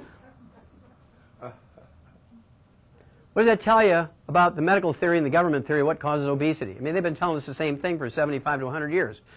You eat too much, you don't exercise enough. You eat too much, you don't exercise enough. You eat too much, you don't exercise enough. Now we're the fattest nation in the world following their advice. What does it tell you about that advice? Remember Einstein? He said insanity is doing the same thing over and over and expecting a different result. Hello? It's time to back off and say, Doc, I don't believe you anymore. I've given you 75 years. My family's given you 75 years. We're all overweight. We're all obese. And so we're going to try something else. But instead, insurance pays. Okay, send me to the bariatric surgery. We'll do a gastric bypass. You'll put me on this drug and this drug and this drug. Bam, you're dead. Because it didn't solve the basic problem. So what is the basic cause? I'm going to tell you what the basic. I don't care what they want to know, but you know now, and you can save yourself and the people you love.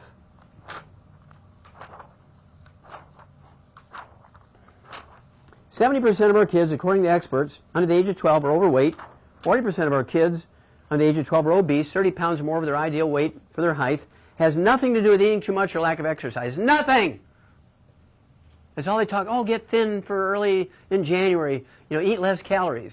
You can only do that for so long that you start eating again, the weight comes back because you haven't dealt with the basic problem.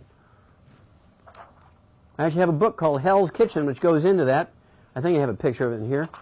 But here's one of the things we've already talked about. This kid's not going to make it to 25. He's already obese. He's not even 2 years old. He's already obese.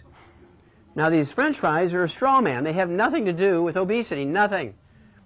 Now, if that kid lives to be 50, these things will be the cause of obstructive artery disease in his heart and his brain and his kidneys. But have nothing to do, oh, thank you,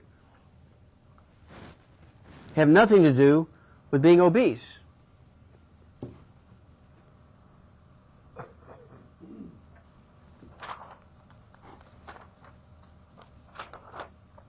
Here's your first clue. I'm going to give you 3 clues and I'm going to tell you what to do about it.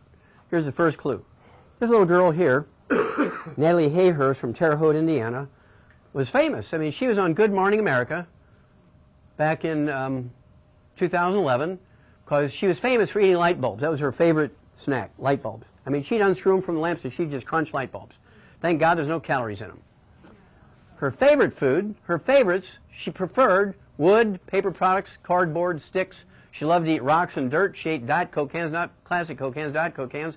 She ate the magnets out of shower curtains, and she loved to eat plastic bottles and toys.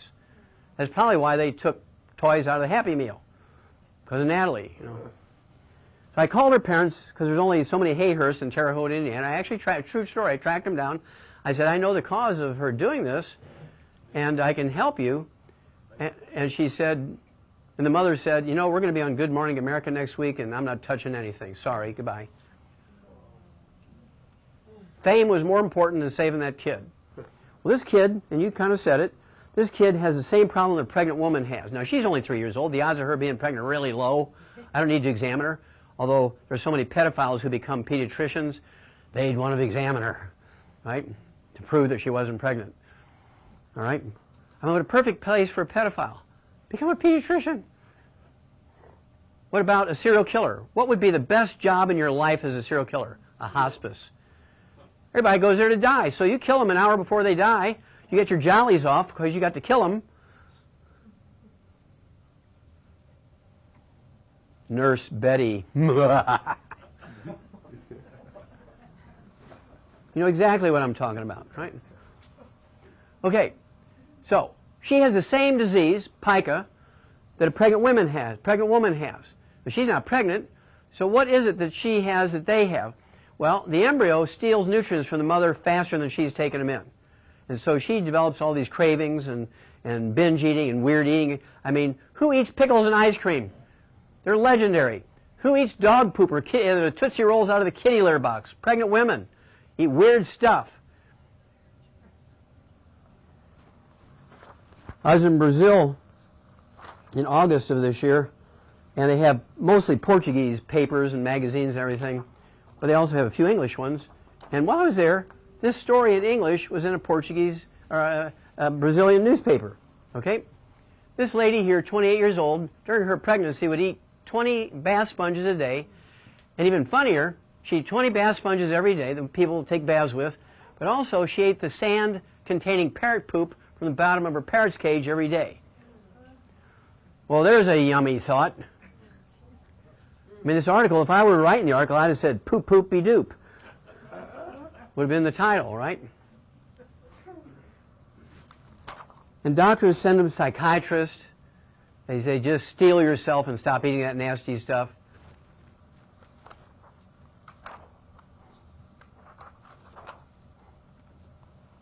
Now here's your final clue. Anybody here ever work with horses? Okay, what do you call it when a horse chews on a fence? It's what a baby stays in. Yeah, it's cribbing. Yeah, in horses it's called cribbing. And I was there on, just south of Fort Wayne, Indiana, a couple of years ago to see some kids with muscular dystrophy, which I tell you some great stories about that. And the baby buggies, or not the baby buggies, but the horse and buggies were late. And being a veterinarian as well as a physician, this was a horse and buggy Amish farm, so I go into the barn. And I didn't even need to look at the horse or do any tests on the horse. I could tell by the cribbing on this rail inside the stall in that barn that the horse living in that stall was severely minerally deficient. Now, it's socially unacceptable for you to eat your neighbor's furniture when you go visit them. So they developed the custom when somebody comes over, particularly with little kids who would kind of chew on the legs of grandma's chair, here, have a cookie. So they wouldn't nibble on the chair. That's why they came up with the custom of giving people something to eat when you come to visit them. Cribbing in animals is munchies in people. When I bought my first clinic after graduating naturopathic medical school in Portland, Oregon, I bought a clinic. It was a weight loss clinic. It was a 30-year-old weight loss clinic, belonged to a DO. And, I mean, this was a flourishing, I mean, I looked at, they wouldn't show me the charts, but they did show me actually the tax returns. I mean, this guy was making more money than God. I mean, this guy was like crazy making money.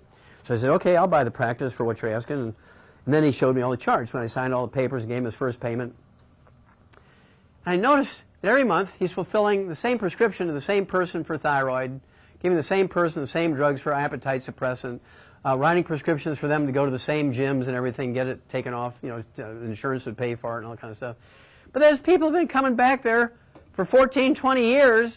They lose 3 pounds, they gain 5, and they lose 5 and gain 3, and, you know, their weight kind of stayed the same for 20 years, never really happening. But looking at the charts, it reminded me of horses that were cribbing. So I took 10 of the worst patients that had been coming to this guy for 20 years and never really lost any weight. I gave them a mineral program, and in 3 days' time, they started losing 2 pounds a day. And in 3 months' time, they lost 140 pounds each.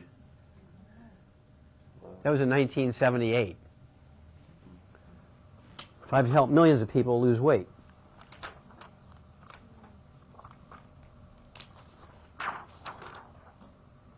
The myth about exercise. This is actually done in Loyola Medical School in Chicago.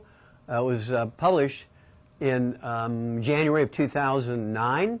This is August of 2009. Cover article in Time magazine. The myth about exercise, it won't make you lose weight. If all you do is exercise, you keep eating the same way, you'll actually gain weight. Why? Because when you exercise, you sweat. And sweat is not just water. Sweat is a soup of all the nutrients floating around. So here you are, somebody who loves you, your doctor tells you, you'll be drinking plenty of water when you're working out.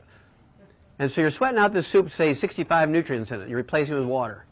What's happened to your nutritional reserves?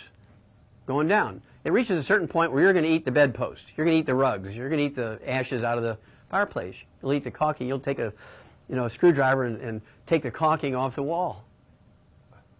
You'll eat drywall. You eat really weird other Tootsie Rolls out of the kitty litter box. Yum, yum. So again, Hell's Kitchen, the book. This was actually started as a sermon that I gave in the church that I go to in San Diego. We actually made a CD first called Hell's Kitchen. And I asked the pastor, I said, well, Pastor, since this was professionally recorded in your church, I have to ask you for permission to use the title I want to use for this. Because a kitchen can be a bad place or good place depending on what you're doing there. I want to call it Hell's Kitchen. He kind of got red a little bit and stroked his chin, thought for a minute. He said, well, hell yeah. Great pastor. Because he knew exactly what I was saying. A kitchen can be a place of hell. You can kill everybody in your family in the kitchen. You just fry everything you're giving them, clog their arteries, give them MS, give them Alzheimer's disease, pour salad dressing all over everything. There's a lovely thought. But it's healthy. Doctors say it's healthy. We better ask your doctor again. He's 56 and a half years old. The subtitle here, Hell's Kitchen, the cause, prevention, and cure of obesity. Nobody else knows this except you and me now. Unless you've read the book. And then you throw in ASAP. Take the Healthy Start Pack, the 90 essential nutrients appropriate for your body weight. You're getting those minerals, which stop the cravings. And then to accelerate the weight loss, instead of a half a pound a week, you want a half a pound a day or 2 pounds a day. You take a dropper full of this ASAP under your tongue. Within 2 or 3 days, you start losing a half a pound to 2 pounds a day. I get hundreds and hundreds of people every month who lose 2 pounds a day. It's not unusual for somebody who needs to lose 200 pounds to lose 140 pounds in 90 days. Very healthily because they're getting all the essential nutrients. As long as they stay on those 90 essential nutrients for their body weight, they will never gain the weight back. The weight will never come back because the basic root cause of being overweight is being minerally deficient. In this book I have coming out, this is a big story in there. Now, how many of you have heard that exercise is good for you? No, whether you believe it or not. How many of you have heard it's good for you? If you don't raise your hand, you're a lying commie. Okay? Because you've all heard it. I know you've all heard it. Jim Fixx, during the 60s, he was the darling of the medical profession. 6'4", weighed 165 pounds. These are actually a picture of his legs. He taught, I think he taught economics in either Yale or Harvard, one of the Ivy League schools out there in New England.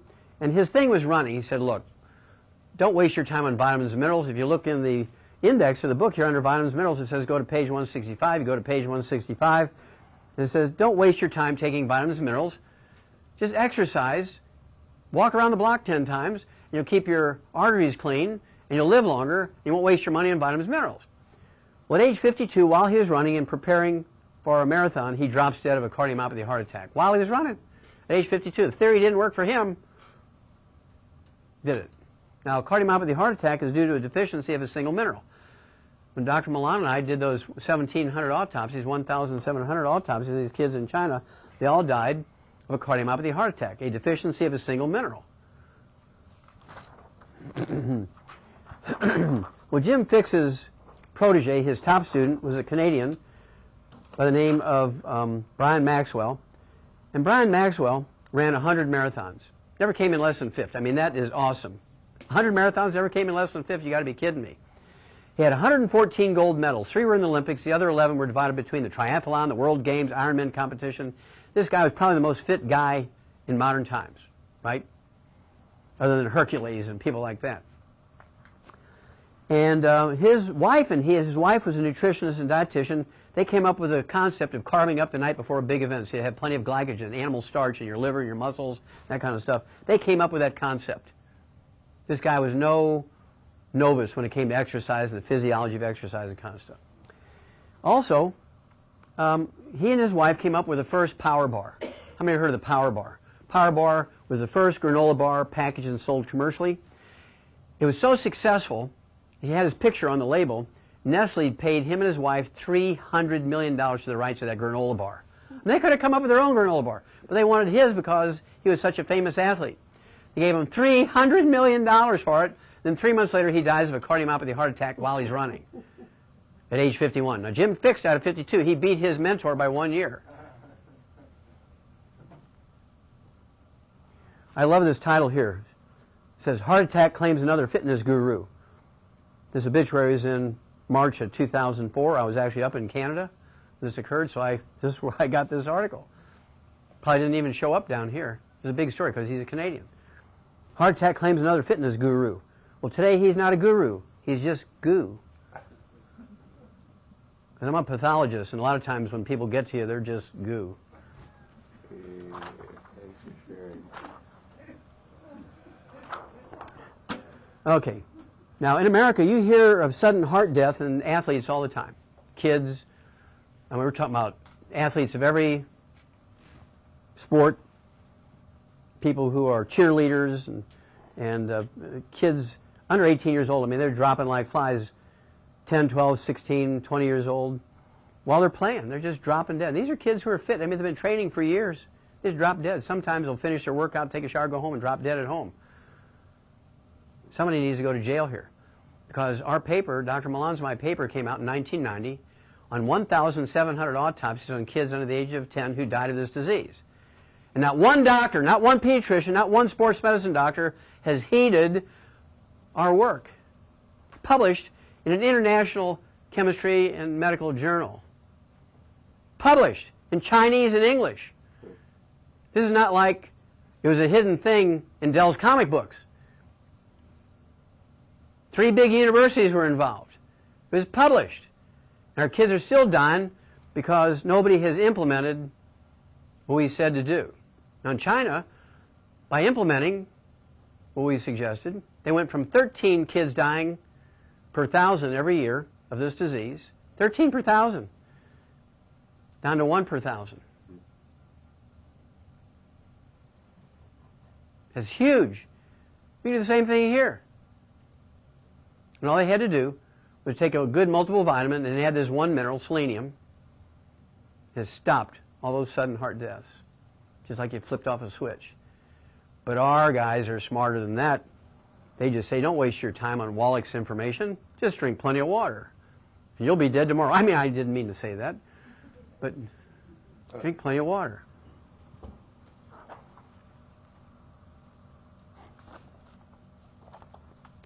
Now, Jim Fixx died in September of 1982. Now, he was the darling of the medical profession. I mean, they loved this guy because he was saying, exercise, don't take vitamins and minerals. I mean, he was the medical system's ally. Well, in December of 1982, the Journal of the American Medical Association did kind of a literature search on sudden heart death, and they said, after reviewing everything, they came out, their little article came out in Runner's World 3 months later, in December of 1982, 3 months after Jim Fixx died, in September of 1982, December 1982. The title was The Exercise Heart Attack Paradox.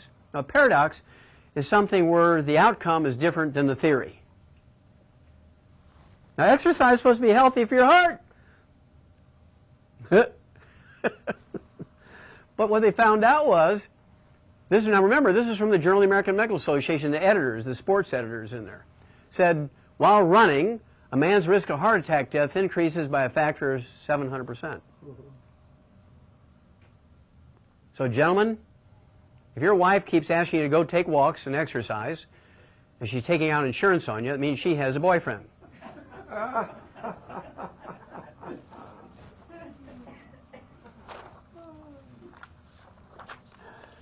Here's another one that disturbs me.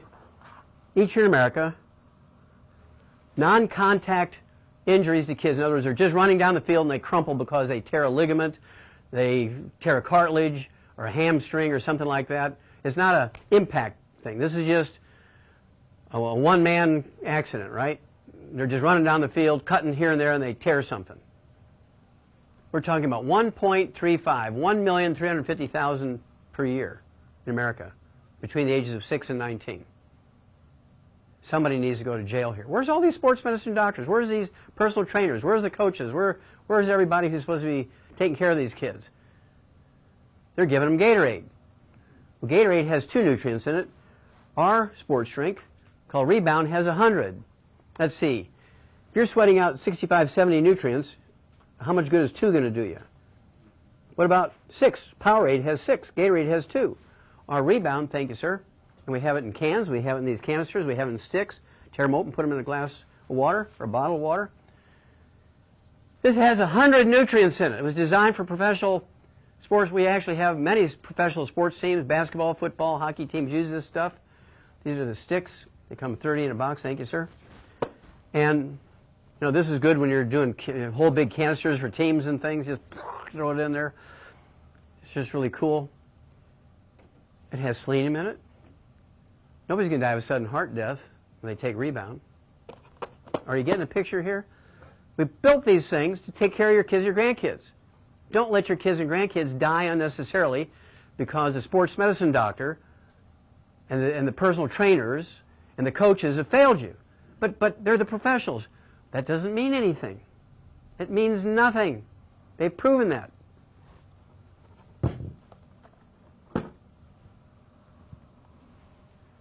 Each year in America, almost 400,000 kids in football, almost 400,000 kids in basketball, 172,000 in soccer, 119,000 in baseball, softball is 58,000, volleyball is 43,000, wrestling is 40,000. That was my sport. Cheerleading, 37,000, almost 38,000. Gymnastics is only 28,000, and track and field is 24,000, almost 25,000. You're just running down the track, boom, your hamstring goes. Because you don't have enough raw material to maintain it. Kind of like driving a car, a NASCAR, 200 miles an hour without any oil in it. You could expect something catastrophic is going to happen before the 500 miles is up. Are you getting a picture here? I think you are because you're very quiet. That means you see what's going on here. So, let's look at professional athletes. I mean, we pay them millions of dollars an event. We're talking about the top guys. They get $2, $3 million, $5 million an event. They only play for like 3 months. The rest of the year, they're home smoking cigars, having a grand old time, traveling around the world. So, why do we have problems like this? Because they're drinking Gatorade with 2 nutrients, Powerade with 6, water with none. If you have somebody in your home who's in the Pee Wee League, Pop Warner League, who just exercise because they want to stay fit because their doctor told them to and they think it's good, you better be giving them Rebound, get them on the 90 essential nutrients, and then you won't lose them. They won't become disabled. They won't get in trouble physically. But you have to be obsessive about this. Ask my wife, I'm crazy obsessive about this. Our whole kitchen is all my bottles of stuff every day. I take my liquids twice a day. I take 75 tablets, pills, and capsules twice a day. I don't expect everybody to do that. But I can't get sick. I'm going on 75 years old. I haven't been sick in 66 years. I have never been on a prescription medication. You can't find a 75-year-old who's never been on a prescription medication. You and me, babe. Even as a kid? He's never taken a prescription. Even as a kid, you never had any penicillin or anything? No. Okay, good girl. How old are you now? Come on, for science. Not going to give. Okay. 39. There you go. Now, listen, she... Well, she's not, what's the guy's name? Jack Benny? She's not Jack Benny. Come on, 39 years old. Okay. At any rate, these guys drink water, Gatorade, Powerade. They're running down the court and they just fall apart. This isn't from an impact with another player. Okay, look at this guy's got, he's got all these bandages and ace bandages, all this stuff all over his legs. These guy's a mess. When you look at the average lifespan of professional athletes, depending on, the average lifespan when you take all professional sports combined is 62. Now these guys are paid to exercise. These guys are paid to be healthful. These guys are paid to exercise.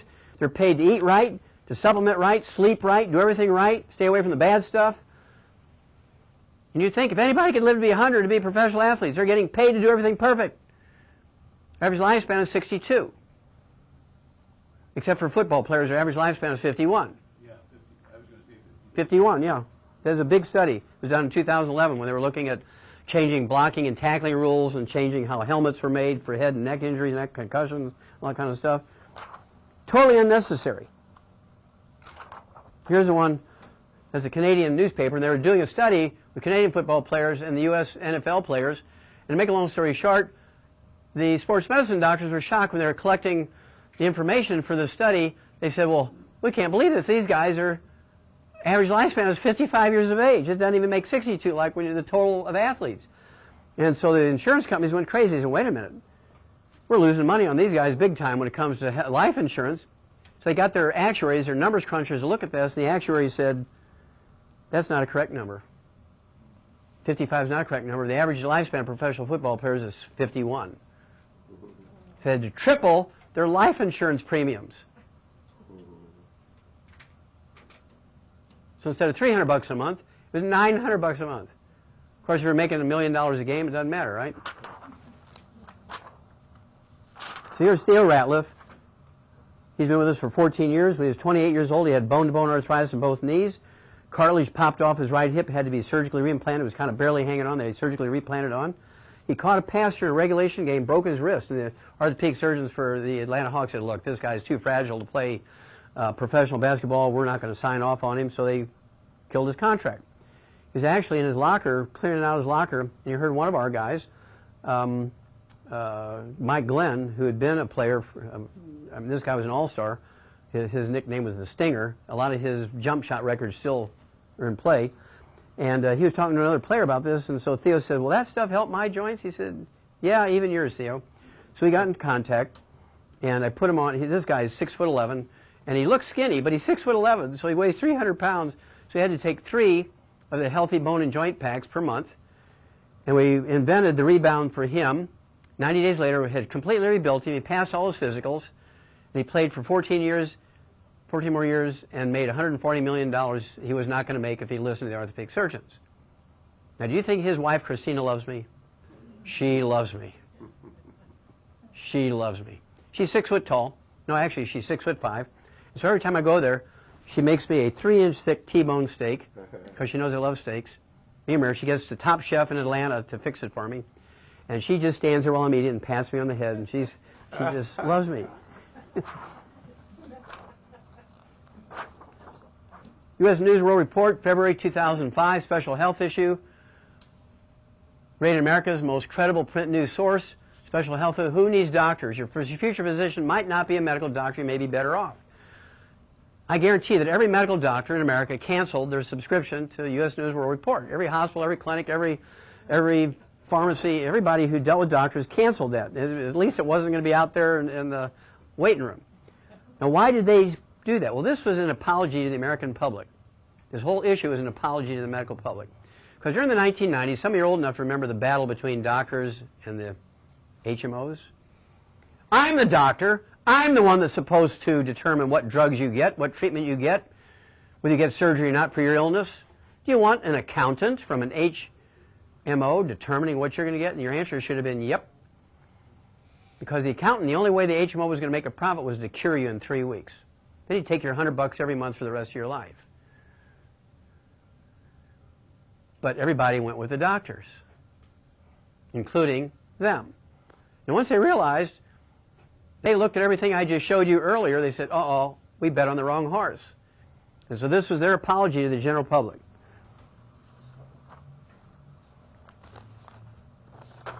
Remember I told you that my survey of 200 obituaries in I don't know, about a 5-year period, all from the Journal of the American Medical Association, was 58. Well, doctors didn't like that, so they ran their own. They said, well, Wallach lied. The average general practitioner, family practitioner, and primary care physician doesn't die at 58 like he says. We die at 56. They were so eager to show that my results were imperfect that they didn't care. They showed that they died 2 years earlier than I said. So I always do apologize for giving them too many years. Yeah, this was published in 1999 in every medical journal in America. I don't know about the rest of the world, but in America this appeared in 1999. Okay.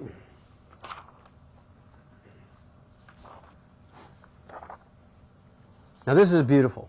This came out December 17th, 2013. This was a big hoo-ha. I've been doing radio for 20 years. Up until about 4 years ago, I had I think it was about 130 stations. Well, 4 years ago, I got involved with Genesis Communications Network, GCN. Now I deal with 1,300 stations, 2 hours a day. And so this message is going out. And when I read this story, that this was based on a letter to the editor by 3 doctors who looked at a couple of articles on studies that were paid for by Pfizer Pharmaceuticals. They said, vitamins are a waste. Multivitamins are useless. Well, when you look up the original study, the multivitamins only had 3 vitamins.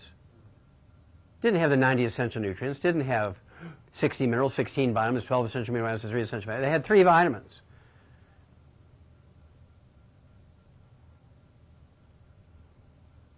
And then they said, in doctors over the age of 65, it didn't help them with dementia. Well, I don't think anything can help a doctor with dementia. Because I guarantee they're all taking statin drugs. Dementia is a physician-caused disease. I'll get into that in a minute. Dementia is a physician-caused disease. Everybody with Alzheimer's disease, everybody with vascular dementia, everybody with Korsakoff syndrome and Wernicke-Korsakoff syndrome was caused by a doctor. And I'll prove that to you in a second. I'll be happy to go into a federal court and guess who will prevail. Okay? So this is the kind of crap that goes on. Now, why is this happening? Well, if you look at what's going on in the stock market, all these big pharmaceutical companies are buying up vitamin mineral companies like crazy. They're just buying them up like crazy. Because why would they want you to cure yourself with vitamins and minerals? Because you'll stop using pharmaceuticals. So they're buying up all these companies, and they would, if I were to sell my company to them, which I'm not going to do, of course, but if I were to do that, they would take, see, to prevent you from having congestive heart failure, or if you have congestive heart failure for 3 years, you've been on the heart transplant list, I'll get you off medication in 5 days.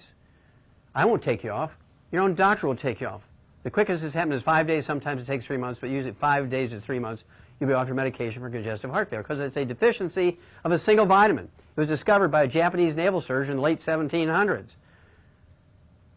But why would a doctor want to cure you for $300 in office calls when he can get $750,000 for a heart transplant? There's no law requiring him to cure you when there's a cure available. Remember? There's a self-policing monopoly. And they've killed off all their competition, so nobody can offer you a cheaper, more effective, safer option. Are you beginning to get a picture here? So what's the deficiency? thiamine deficiency is beriberi.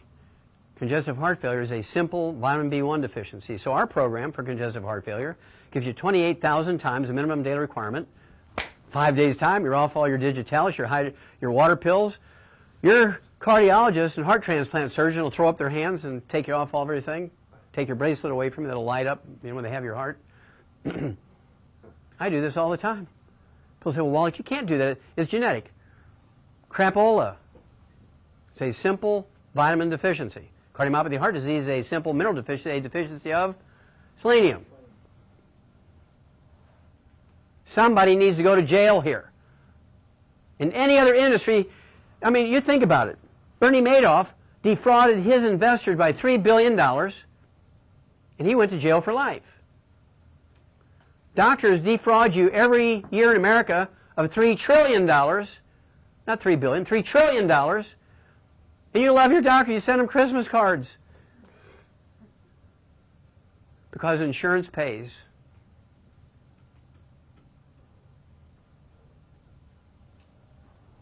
So, I'm going to show you here how to solve the problem. I don't want you to kill them. I want you to stop using them. This is one of my last favorites here on doctors, and we'll get into the diseases. I'm going to show you how to prevent and reverse them. Nutrition. Now remember, I haven't been to a doctor in 66 years of me being the patient. I've autopsied a few. They decompose like everybody else. I've never been on a prescription drug. I haven't been sick in 66 years. I don't have any ailments. I do not have any ailments. I don't have any problems. I have political problems, but not physical and physiological or disease problems. So, what if everybody in America were like me medically? The medical system would be real humble, wouldn't they? You go to your doctor only once every 75 years? 95% of all doctors would retire and go into some other industry.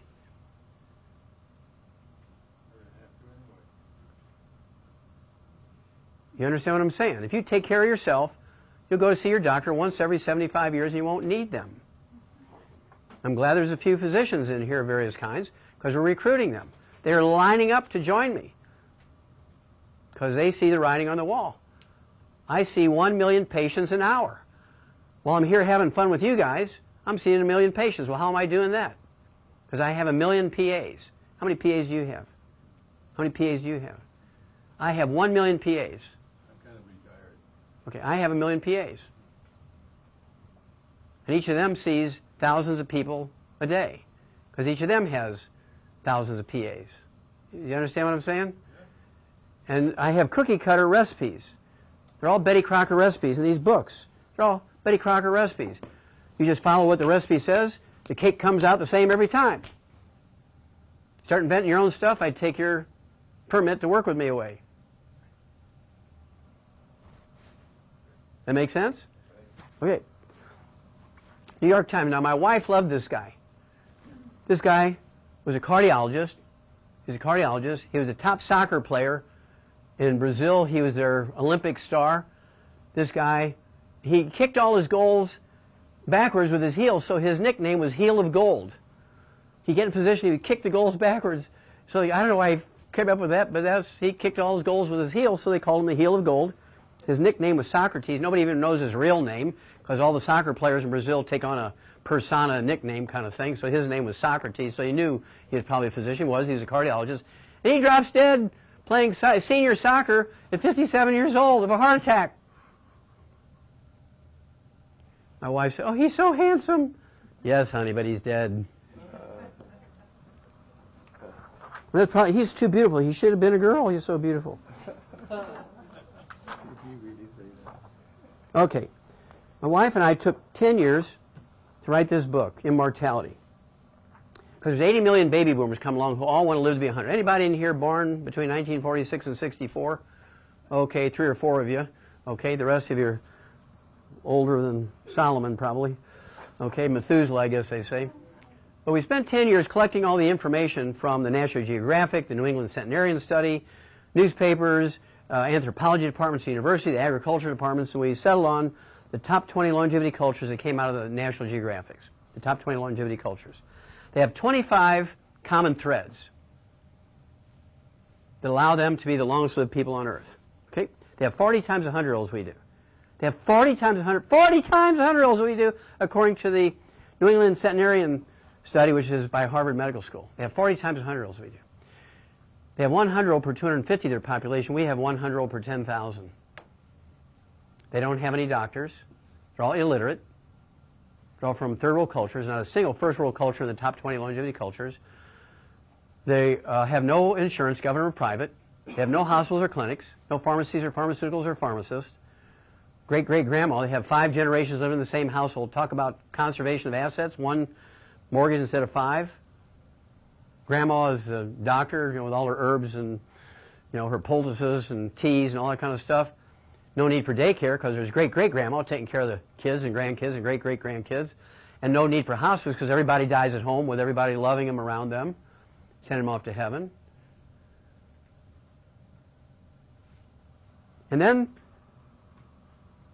there's 20 other things that they do that are common. They're all in this book, Immortality. Everybody needs to read this book. If not for you, for somebody you love, your kids, your grandkids, your nieces and nephews, your brothers and sisters, everybody needs to read this book because this will add 25 to 50 healthier years to your life if you're obsessive. You can't just read it and say, man, that was cool, and not implement it. You got to implement it. I drive people crazy when they travel with me, okay? Because I'm obsessive about this stuff. I don't expect that everybody will do that. But my goal, how many of you know that story about Babe Ruth? When the Yankees were down by 3 runs, 9th inning, 2 outs and 2 strikes against Babe Ruth. How many of you know that story? Yeah, Babe Ruth stepped out of the box. Yep, he stepped out of the batter's box, hit his cleats.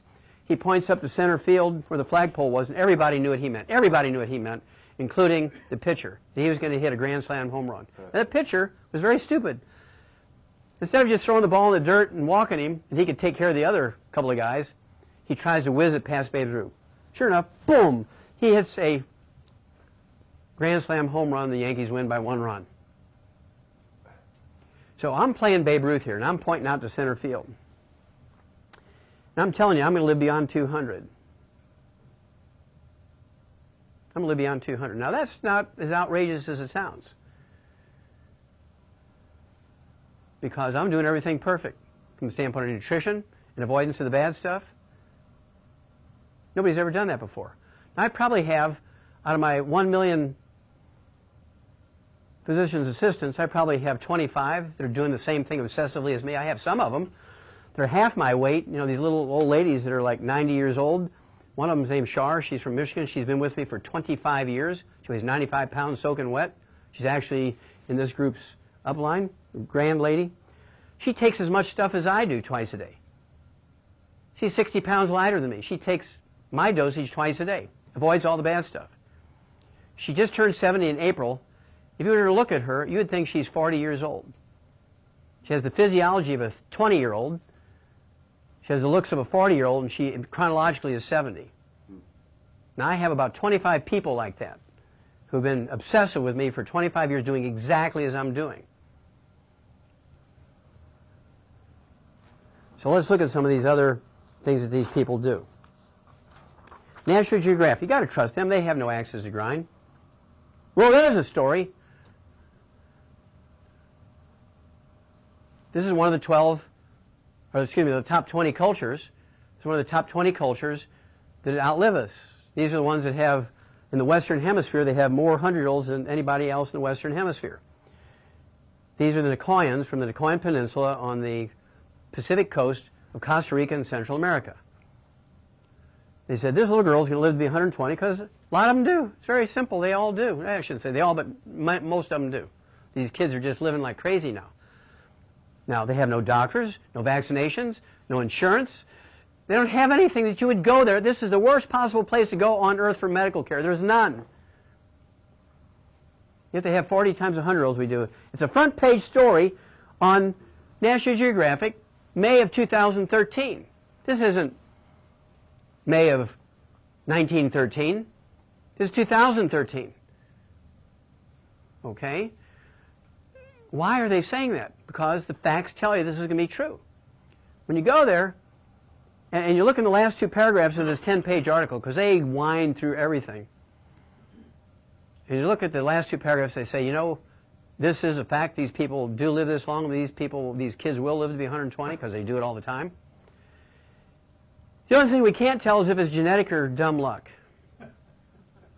It's absolutely dumb luck. They spend $85 a year on health care in Costa Rica. It's dumb luck. Even an American can get the same benefit. It's dumb luck. Because sometime thousands of years ago, when those people moved into that area, without knowing the analysis of the soil, they have all the known mineral nutrients necessary for long life in that soil. And they refurbish it every day. I'm going to show you how they do that. They actually mentioned it in here. They didn't even know they mentioned it, but they mentioned it.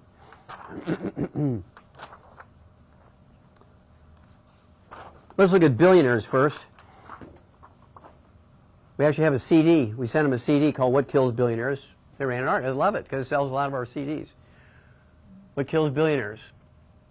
Billionaires are killed by the same unglamorous things that kill everybody else. Heart attack, stroke, pulmonary embolism, diabetes, obesity, cancer, suicide. This came out in 2004. As of 2004, there's never been a billionaire who lived to be 100. The average lifespan was 78, and they didn't like that. So they asked Forbes magazine to rerun it, which they did 7 years later. 7 years later, Forbes magazine reran this study. And as of 2011, 7 years later, there's still not been a billionaire who lived to be 100. 2011, still not been a billionaire who lived to be 100.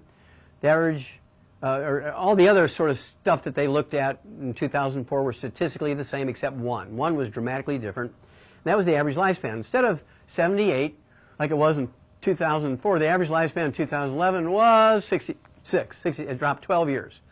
Now, from a standpoint of statistics, that's impossible. If they were doing exactly the same thing, they're not going to drop 12 years in average lifespan in a 7-year period. They might drop 12 days or 12 hours. They might gain an hour or gain a month. And, it's kind of like this. It's not a straight line in biology. What happened? They knew that I knew there had to be something driving them. They had to be doing something that drove them to lose 12 years of average lifespan in a 7-year period. What happened? Well, I have a lot of billionaire friends. Because I get the ones that are terminal, inoperable. I save 95% of them. So they'll do a lot of what I ask them to do. Because I charge them nothing. They always say, okay, Wallach, you have everything you want. And they think I'm going to ask for a house in the Caribbean or something. And they would give it to me. But they never speak to me again. So their long-term friendship is more important to me than a house in the Caribbean. So I always tell them, I only want one thing from you, we'll call it even. Okay, Wallach, you can have it. I want you to fire your doctor. And they look at me and say, yeah, that's all I want from you. You fire your doctor. He's the one that said you were inoperable. He's the one that said you were terminal. And I saved you, and all I'm asking for is you to fire the doctor who is going to throw you under the bus. That makes sense. So they fire their doctors. I love it. So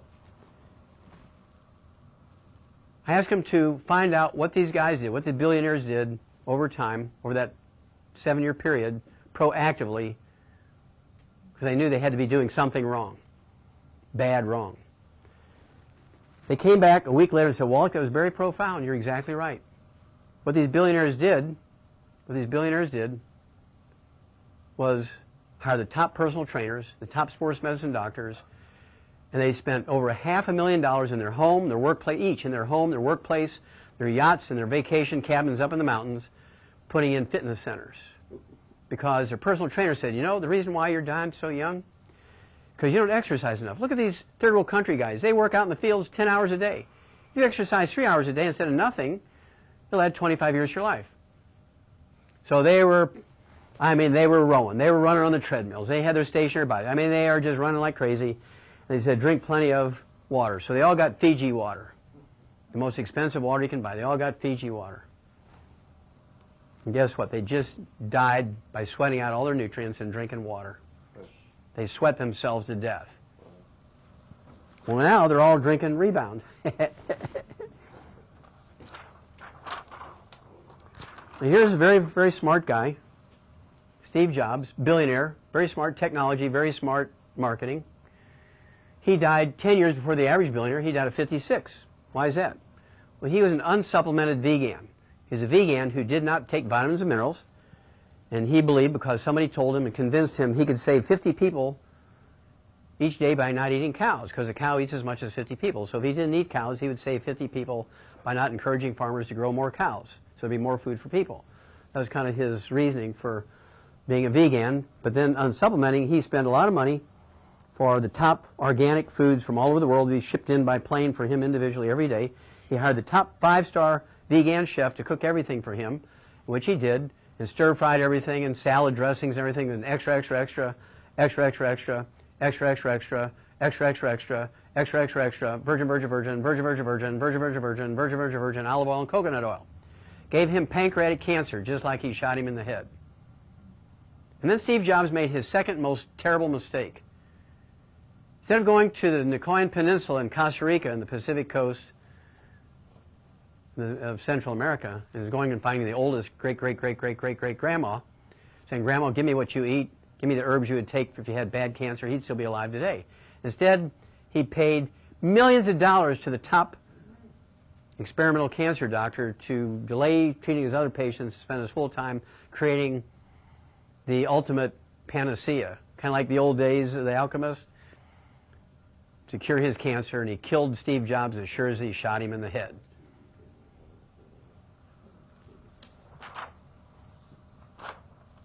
This guy was a top 5-star chef. What made him interesting was he only did organic foods. And he was hired by queens and kings and emperors all over the world to cook for them organic foods. And he died at 54 of a cardiomyopathy heart attack. Because you can have organic Brussels sprouts. Do they require selenium? No. They can grow and so look beautiful with no selenium in them. That at 54, the top vegetarian vegan chef in the world, age 54. Now, how many remember Art Linkletter? Anybody remember Art Linkletter? Yeah. Okay. In 1933, he ran into the book called Lost Horizon. A couple of years later, he saw the black and white movie Lost Horizon, which talked about the Hunza people who live in the Karakoram Mountains. Everybody thinks they live in the Himalayas, but they live in the Karakoram Mountains, which separate China from Pakistan, northern Pakistan. And there was also an obituary in the New York Times of a herbalist, acupuncturist, traditional Chinese medical doctor by the name of Li, L-I, Chung Yu. And the government of China testified that he was 256 years old. He thought he was younger than that, but the government said he was 256. And they had given him a certificate after he was 100 years old. When he was 150, they gave him a certificate. When he was 200 years old, they gave him a certificate. When he was 250, they gave him a certificate, and he died 6 years later. Everybody knew him and knew his face, and they said, this is the guy. And my wife even said, she's from China, she said, oh, it's a myth. Can't be right. But if you read the book Rare Earths Been Cures, in that book it talks about rare earths. How many of you heard of rare earths? Okay, rare earths are used in electronics equipment, computer chips and cell phones, and 99% of all known sources, deposits of rare earths on Earth are in China. Now this guy grew up in Sichuan province, was born there, lived there, was an herbalist there, and died there with his 24th wife. He lived through 24 wives. And he had no two of them at the same time. One would die and he'd marry another one. Another one would die, and so on. Okay? And this guy lived in a place that's just rich with these rare earths. When you read this book, in chapter 11, it goes into all these rare earths. They double the lifespan of laboratory animals. Let's say you take a laboratory rat or mouse or something, you give them a Ralston Purina's nutrition, they'll live 6 years. If that's all you give them is those pellets, they'll live 6 years. You add these rare earths to them, they live 12 years. So maybe Li Chung Yu was real. Okay? So that's what I'm banking on. I'm pointing out there, and I'm taking my rare earths every day like crazy because I want to be the next Li Chung Yu. I believe I can do it. I have 25 people who are going there with me. Do you want to be there with me?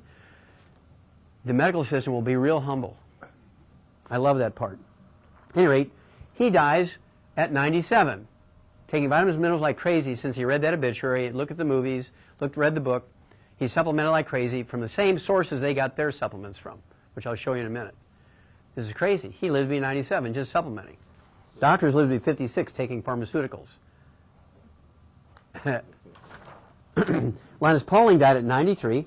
He began taking vitamins and minerals at age 18. His first degree, his Bachelor of Science, was in agricultural chemistry, which was my minor, was in agricultural chemistry. My major was in animal husbandry and nutrition. He went to the agricultural school at Oregon State in Eugene, got his first degree in agricultural chemistry. He won the Nobel Prize in 1954. And his Nobel Prize, most people think it was for vitamin C. He never got any award for vitamin C. It was just kind of one of his infatuations and hobby later in life, but he never got any award for it. In fact, he got a lot of flack from his peers and so forth, but he never got any award for vitamin C. His first Nobel Prize was for studying the nutrition of genes. Remember I told you earlier, the genes require all these cofactors and energy and substrate and all. They need raw materials. You could take, for instance, what he talked about, you could take the top Greek sculptor. This guy's 85 years old. I mean, this guy has made some of the most gorgeous sculptures any place. This guy's a master at sculpture. You put him out in the middle of a cornfield in Nebraska, say, okay, master sculptor from Greece, I want a 72-ton, 20-foot statue of Zeus. I can do that. Okay, go on. And he'll kind of look around and he says, oh, wait a minute. I need a 75-ton block of marble. I'm going to need some hammers and chisels and files. I'm going to need some pulleys and all kinds of stuff so I can raise myself up and all these kind of things. And I'm going to need a lot of food because it takes a lot of energy at my age to do all this. And so this is what Linus Pauling learned about genes. No matter how perfect your genes are, they can't do nothing without raw materials, cofactors, and energy. And so he said in his acceptance speech for his first Nobel Prize, you can trace every sickness, every disease, and every ailment to a mineral deficiency. There's not a single genetically transmitted disease out there. Not a single one.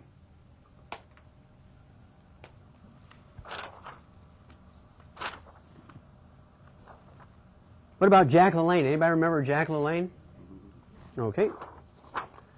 When he was 12 years old, he wanted to be Mr. America and Mr. Universe and get those two titles. He accomplished both of those by the time he was 25. And he started his own vitamin mineral company. In fact, Joe Weider just died this year too. Earlier this year, Joe Weider, he had his own vitamin mineral. He died at 93. I haven't got his obituary yet. But Jack LaLanne, taking vitamins and minerals since he was 12, died at 96.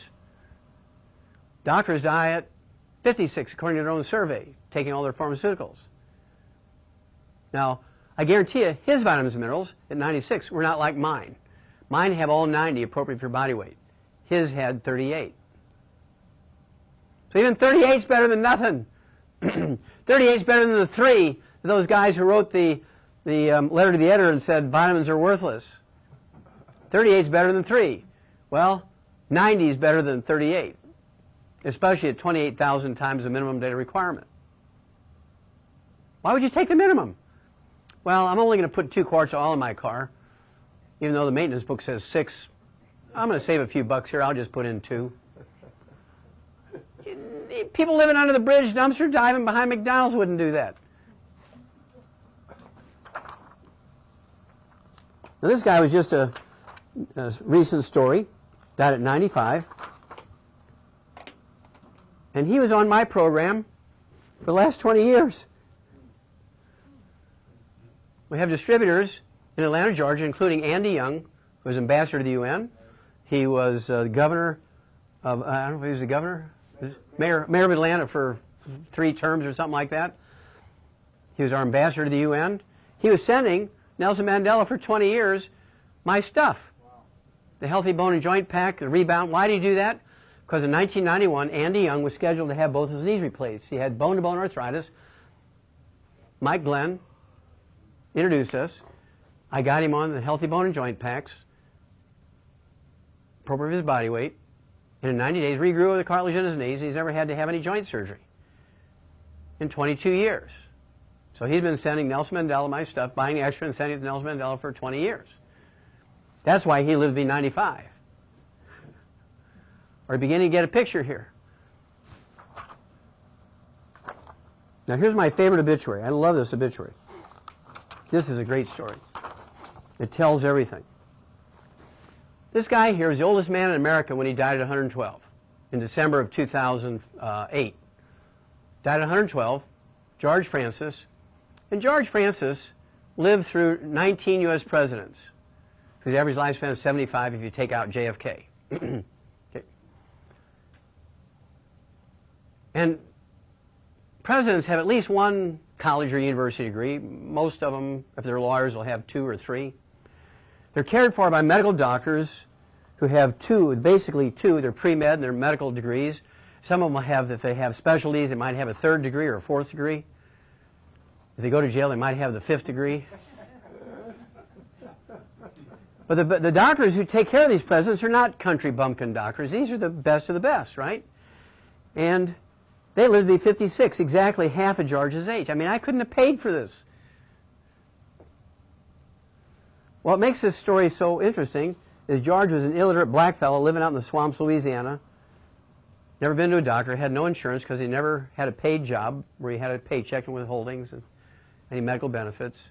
He made his living by catching catfish and crawdads and selling them to Cajun restaurants in New Orleans. Had no utilities, had no insurance, no doctors. The oldest man in America. What on earth is going on here? Well, when he died, the reporters were smart enough to ask his daughter, what did your daddy do? And this is her reading the newspaper because he's illiterate. He's illiterate. Never got past 6th grade. He's illiterate. Just a one school, one room schoolhouse kind of thing. So they asked her, what did your daddy do to live to be 112? And she said, he broke all the rules of healthy eating. Who came up with the rules of healthy eating? Medical doctors who lived to be 56. So he just did the opposite of what medical doctors said. And she went on to say, he broke all the rules of healthy eating with a diet heavy dairy, eggs, and large sandwiches. Dairy, eggs, and large sandwiches. Now we're talking about cholesterol and saturated fat here. The oldest man in America. Never saw a doctor. Couldn't read. Illiterate. The oldest man right now, documented by the Guinness World Book of Records.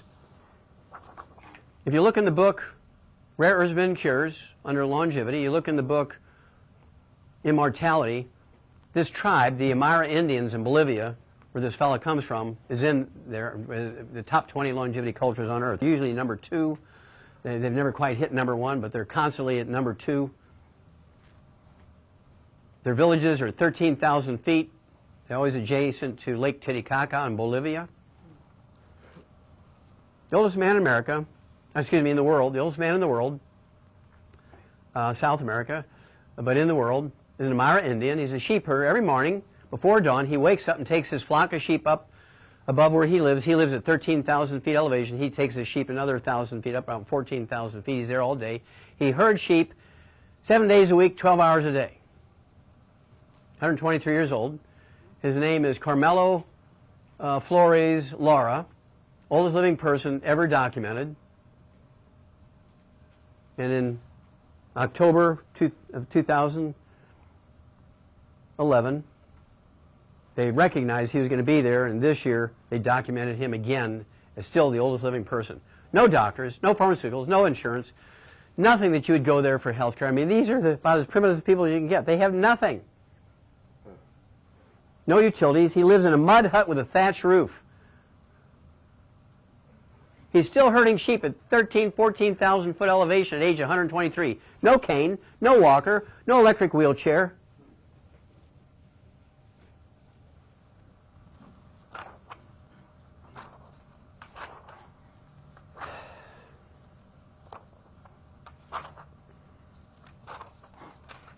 Remember I told you about genetics,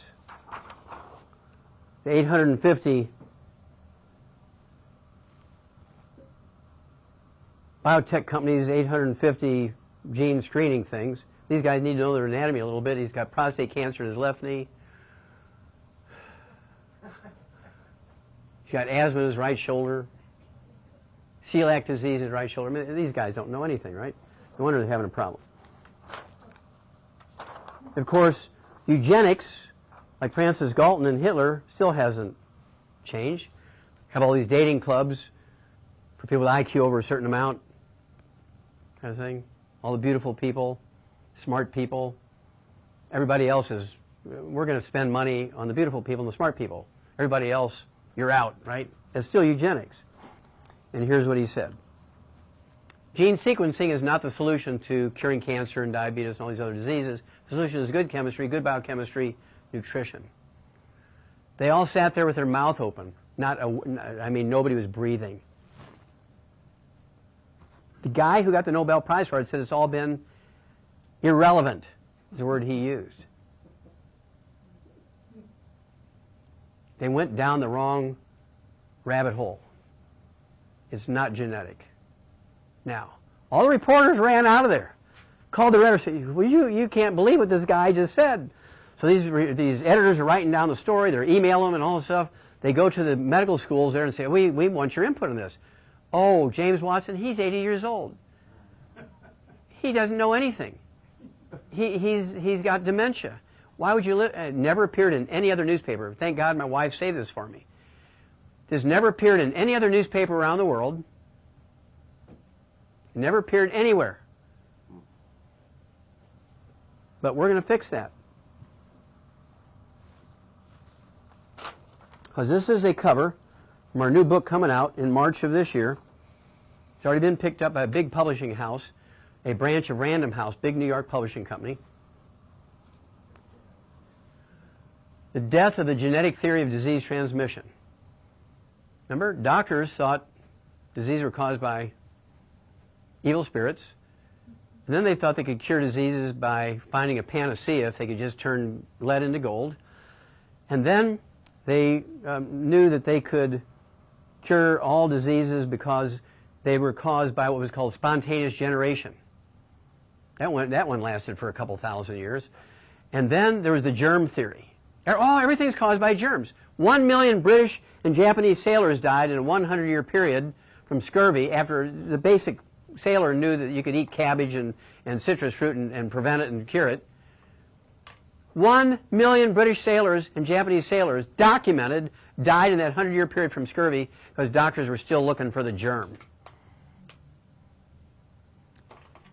Right after the Civil War, there was a string of what was called retardation centers all down the East Coast, across this old South, the Confederate States. The retardation centers were built by the American government out of the goodness of their hearts and your tax money to take care of people who had pellagra because they knew that it was caused by a germ. And they wanted to isolate these people just like they did for tuberculosis. So they built these retardation centers for these people that had mental illnesses and from pellagra, which is a vitamin B3 deficiency. It's a niacin deficiency. And for 150 years, they're pursuing the germ until one guy went to an orphanage where all the kids had pellagra. He just gave them fresh fruit and vegetable and cured it in a couple weeks.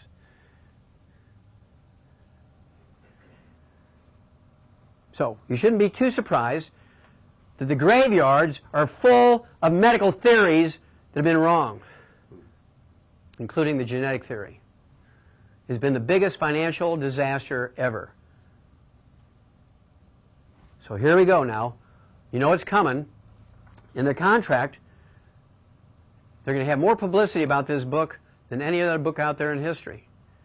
Why? Because they believe that this is going to have the same impact on medical science as Gregor Mendel and Charles Darwin.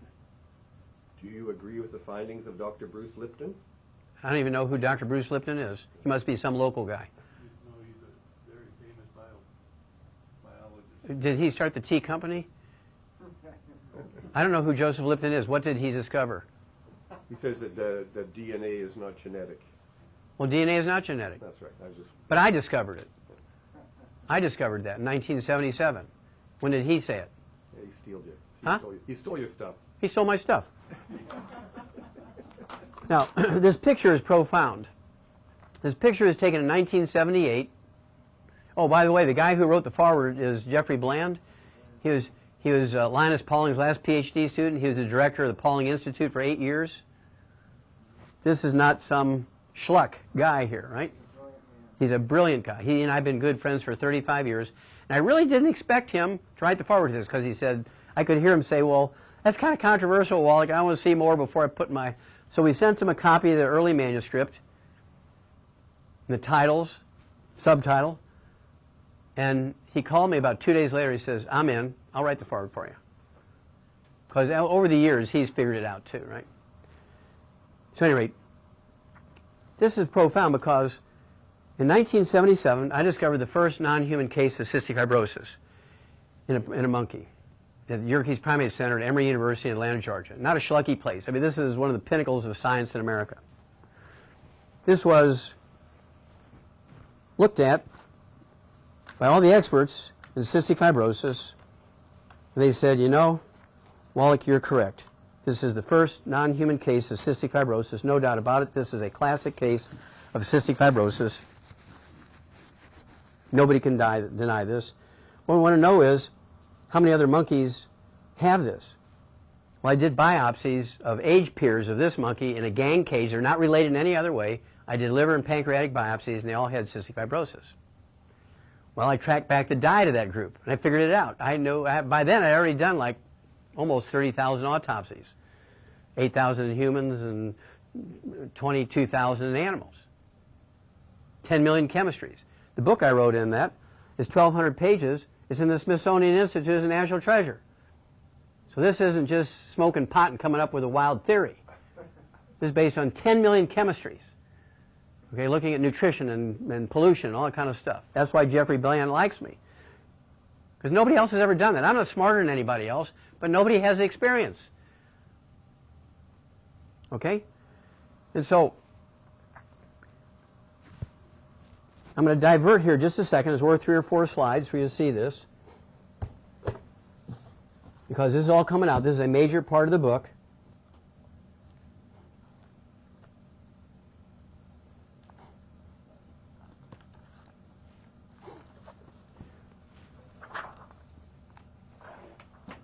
Now here's the Emory University news release, 1978.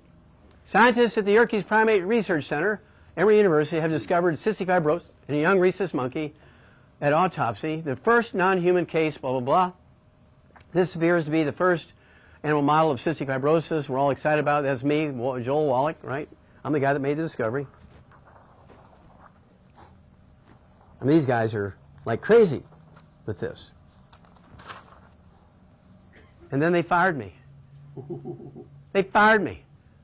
24 hours after I told them that I could create 1,000 baby monkeys with cystic fibrosis in 6 months if they wanted that many. We could have every university study cystic fibrosis, and we'll have it. We'll know exactly how to prevent it and cure it within weeks. And they fired me. They said, Wallach, you must be sniffing good. You must be smoking pot, because everybody knows it's genetic. That's why I'm considered one of the founders of epigenetics. That's why Jeff Bland is so excited about this book, because it tells the whole story, blow by blow, detail by detail, every scuzzbag doctor involved in getting me fired.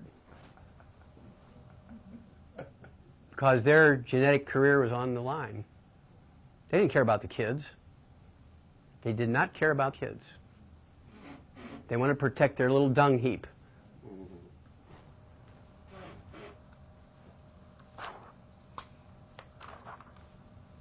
At first, this is what the newspaper said, because of that news release. Cystic fibrosis finding is hailed.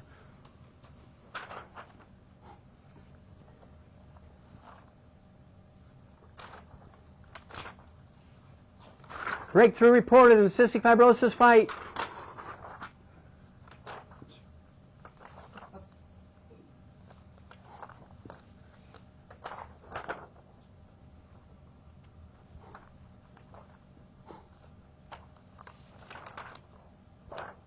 And then it went to theory on cystic fibrosis is disputed. So I went back to school and became a physician. 1978, and began as an advanced standing student. So in 1978, right after I was fired, I began treating kids with cystic fibrosis. This little girl here, Sydney Myers, was up for a double lung transplant at 2 years old. Got her going. Reversed her genetic markers. Oh, by the way, this is the study that Dr. Milan and I did in China. Common denominators in etiology and pathology of visceral lesions of cystic fibrosis and Kishan disease, cardiomyopathy heart disease in China, Kishan province. Probably should hand this over here. Okay. There she is at 8 years old.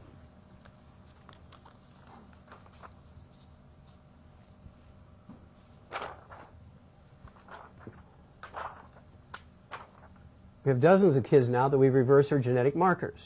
Positive sweat tests, so on. Little Italian kid. I mean, the hospitals, this is a blind study, not a double-blind study, but a blind study, because we're giving them this stuff and the hospitals don't know it. They're testing them every couple of months. They go positive, positive, positive, positive, negative, what's going on here? Why do they suddenly go negative? They were on a stuff for 30 days. When they're just less than a year old, in 2 weeks, they convert back to normal. When they're 3 years old, it takes them 2, 3, 4 weeks. When they're 10 years old, it takes them 4 to 6 months. When they're 25 years old, it takes them a year, but they go back to normal.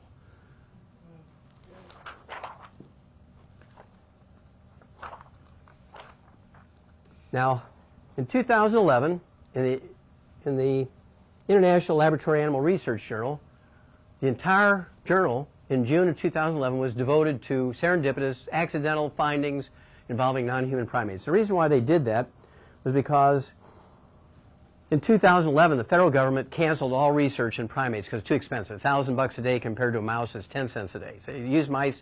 If you want to use primates, go to Bill Gates Foundation. Go to Warren Buffett. Don't come to us.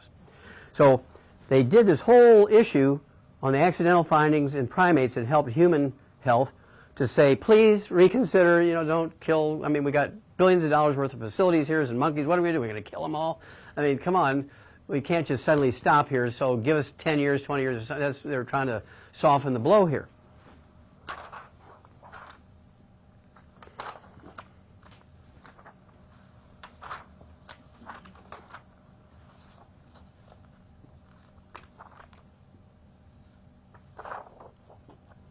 Well, you might guess, you probably guessed, that they gave 5 top stories in accidental findings in primates that benefited human health.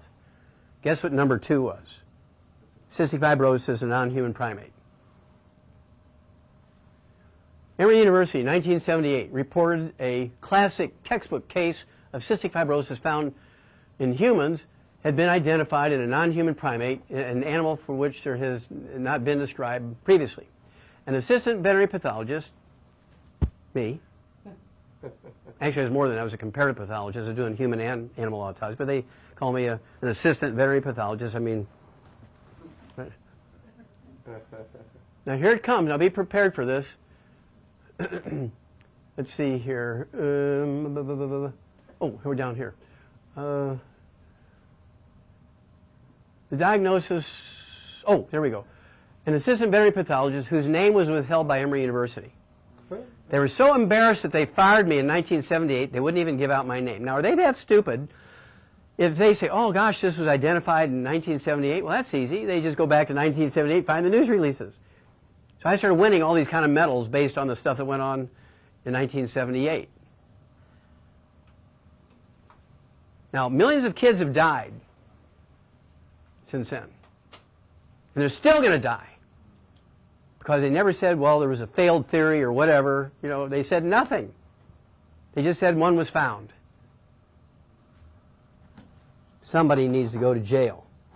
Well, here's the result of that study, and here's why I'm considered one of the founders of epigenetics.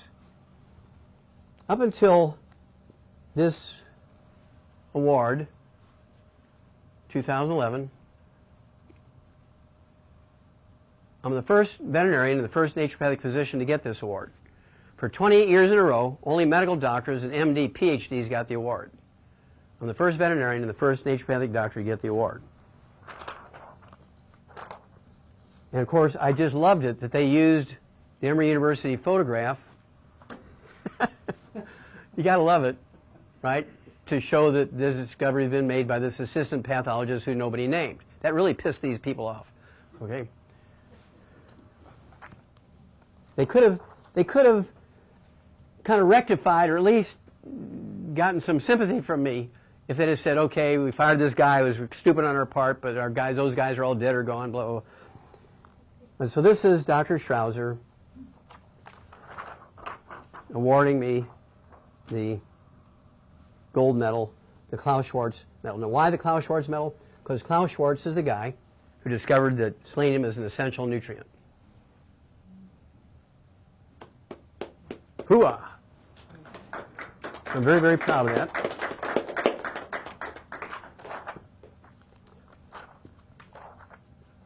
Okay, now we're going to talk muscular dystrophy. How many of you heard of muscular dystrophy? Have you heard of the Jerry Lewis telethon? Well, Jerry Lewis hasn't done the telethon for the last 3 years because of me. It was an unintended consequence. We gave him 5 years of studies on muscular dystrophy kids that were curing. Reverse all their genetic markers. Again, when they're 3 years old, a couple of weeks, they can lay there like a worm. In 2-3 weeks, they're up playing soccer. All their genetic markers, their blood tests, everything's normal. Biopsies are normal. We gave all this, we gave a pile like this to Jerry Lewis on, I don't know, maybe 100 cases. Their doctors called them cured, not me. And we don't know why, but they don't have it anymore on their charts. So we gave them copies of that. We gave them email copies, hard copies, and say, Jerry, we don't want any money from the Muscular Dystrophy Foundation. We don't need to do any research. We already know the cure. We know the cause, prevention, and cure of muscular dystrophy. All we want to know is, these are Jerry's kids. Do you want to be the one to make the announcement that, thank God, the cure has been found? Finally. Would you like to be the one to make it? He says, well, yeah. And so he takes all this to the medical committee of the Muscular Dystrophy Foundation. He said, look, this guy Wallach has sent these in. I don't know much about this, but I read it, and it looks like they're negative now, and they were positive before. They said, Wallach, and they looked me up, and they said, well, he's the guy that said cystic fibrosis in 1978 could be prevented and cured, not genetic. This guy's a nut. We're not going to even waste our time reading his material. And Jerry Lewis said, quote, you know, I've helped you guys for 22 years. I've helped you raise over $1 billion in 22 years. I've never asked for anything for myself. He said, I really would like you to read this stuff, and you tell me then that it's useless, then I'll feel at least we've done our best and we've looked at it, and maybe his claims are nuts, but at least we didn't miss a chance to examine every stone, right? We look under every stone. But if you tell me you're not going to even look at it, I'm really going to be offended here. And they fired Jerry Lewis. Whoa. They fired Jerry Lewis. Wow. That's why he hasn't done the telethon. He hasn't spoken about it because he has a contract with them, non-disclosure, can't work with anybody else for 10 years after they part, all that kind of stuff. So we're having our first telethon in February. Nonprofit organization that already existed called Defying Muscular Dystrophy, Defying Muscular Dystrophy, D-E-F-Y-I-N-G, Defying Muscular Dystrophy, Defying MD is another way, .com. And this organization has already, we chose to be associated with them because they have their nonprofit status, but they already have an FDA-approved study that they did and published. So we know, and so we say, okay, our goal is to raise $10 million. What we're going to do, we're not going to take any of it. All the costs and everything involved, we're going to cover ourselves. We're not going to take 100% of it's going to the kids. What we're going to do is take these families that out of their own pocket bought all the supplements, did the diets just exactly as we said, gave us the records. We're going to reimburse them for their expenditure for their supplements for the 1 year. That's what we're going to do with the money. If we only get $100,000, we'll equal it up and divide it up. But our goal is $10 million, which will then give everybody their money back that are involved. We're not going to take a single penny from it. And so this telethon, you want to watch for it. It's coming out February 21st and 22nd. And if you're thinking about donating anything this year, go look on defyingmusculardystrophy.com. Go look at it. Because they have films every 2 weeks of all these kids that have started the program. And you can see their progress. Kids that couldn't even raise their arms are now riding tricycles and ringing the bells, and it's just amazing. Every 2 weeks they have another film of these people. And so if you have in your hearts to give a little donation, I don't care if it's $10, anything. It'd be very sweet. Okay, this organization was started by this guy here, Todd Harrison, just turned 25 a week ago. This picture was taken a year ago, and he's been on our program for over a year. And here's a guy who's been in a wheelchair for 8 years, and now you couldn't tell there's anything wrong with it. Just look at his films every 2 weeks.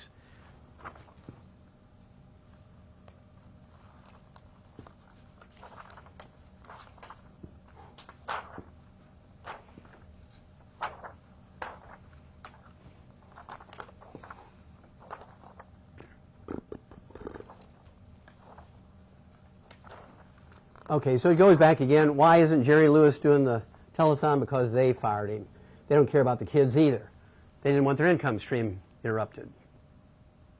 They're taking 80% of it anyway for administrative cost. Shame on them. Shame on them. Absolutely criminal. Okay, so now you know why we're passionate about this. Why did I start this company? Is because I needed an army to get the information out. Okay, now I'm going to spend just another 10, 15 minutes, and I'll be done. We'll open up for questions, and you can give some announcements, all this kind of stuff. This is the basic problem. This is from Food Chemistry, April 2012. And Food Chemistry is a very boring but very well-respected journal. They send graduate students out to the fields, and they harvest carrots and beets and corn and wheat and tomatoes and all kinds of stuff, and they run tests on them for pollution and nutrition. They publish every month. The heading is carrots, and they have all the fields they came from what state, and they came from what county, and all the analysis, and only scientists would really appreciate the value of that. But I read it every month because I'm interested in pollution, because I found the first case of mass die-off in America from pollution when I was doing all those autopsies for the Center for Disease Control. At any rate, April 16, 2012, they looked at 8 commercial baby foods, Similac, Enfamil, things like Gerber's, very well-respected baby foods. They said, commercially available baby foods may contain less than 20% of the recommended levels of minerals and vitamins. Less than 20%. Dog food has 100%. Chicken food has 100%. Laboratory rat food has 100%. Your babies and grandbabies have less than 20%. Now, how do you make up the difference? Are you going to go to the doctor and say, hey, please, can I have permission to give my baby a supplement? Don't even waste your fuel to get there. Don't waste your telephone bill to lift up the telephone and call them. Don't embarrass yourself. The reason why it's this way is because the pediatricians who came up with these formulas had no training in nutrition. It's absolutely downright criminal. You would not tolerate this in any other industry.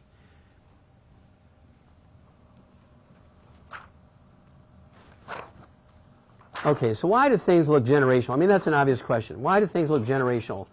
Well, I have 5 generations in my family with diabetes. You're telling me that it's not genetic. It's obvious it's genetic because I have 5 generations. Well, here it is, folks. Have you ever heard of gluten intolerance? Okay, gluten intolerance doesn't mean you're allergic to wheat. A lot of doctors will test you for wheat allergy and say, well, you're not allergic to wheat. Go ahead and eat all the wheat you want. Bam, you're dead. Gluten intolerance is kind of like poison ivy. I can guarantee you, and I just met most of you, I can guarantee you that none of you in this room is allergic to poison ivy because you don't eat it for salad. There's no pollen associated with it, so nobody's allergic to poison ivy. But I guarantee you're all intolerant of it. Nobody would voluntarily, without a lot of money being offered to them, drop their pants and let me take some nice, fresh, juicy poison ivy and rub it all over your bottom, because you'd get contact dermatitis, wouldn't you? It'd be bad. It'd be really bad. Okay? You would not like the result. The same way, when you eat gluten and you have a gluten intolerance, you're not allergic to wheat, but you're going to get a contact enteritis. And enteritis is an inflammation of the intestine. Some doctors call it leaky gut syndrome, because when they test you, they'll test what you put in here and it all comes out the other end. They say, well, you got leaky gut, because they're assuming their little pea brains are absorbing it. You're not absorbing it. You never absorbed it at all. You are not what you eat. That old adage, you are what you eat, that's absolutely positively not true. You're not what you eat. You are what you absorb. And when you're gluten intolerant, what happens is those little finger-like villi that help move the food along, also, they increase your absorbent surface by 85%. What happens is, when you're gluten intolerant, they go away over a period of months and years. They just go away. And suddenly now, your intestines are just a smooth tube like a garden hose. You lose all those villi. Some of the classic symptoms of a basic gluten intolerance are eczema, dermatitis, psoriasis, rosacea, asthma, chronic bronchitis. And then you wind up with 20, 30 different diseases over the years. As time goes along, you can't, even if you're supplementing, you can't absorb the stuff. You wind up with all these diseases. This is a cover article in the New York Times Sunday Magazine, February 4th, 2013. Why is that? The title was, Eat No Wheat. The cover picture was a guy in a hazmat suit holding a slice of organic whole wheat bread.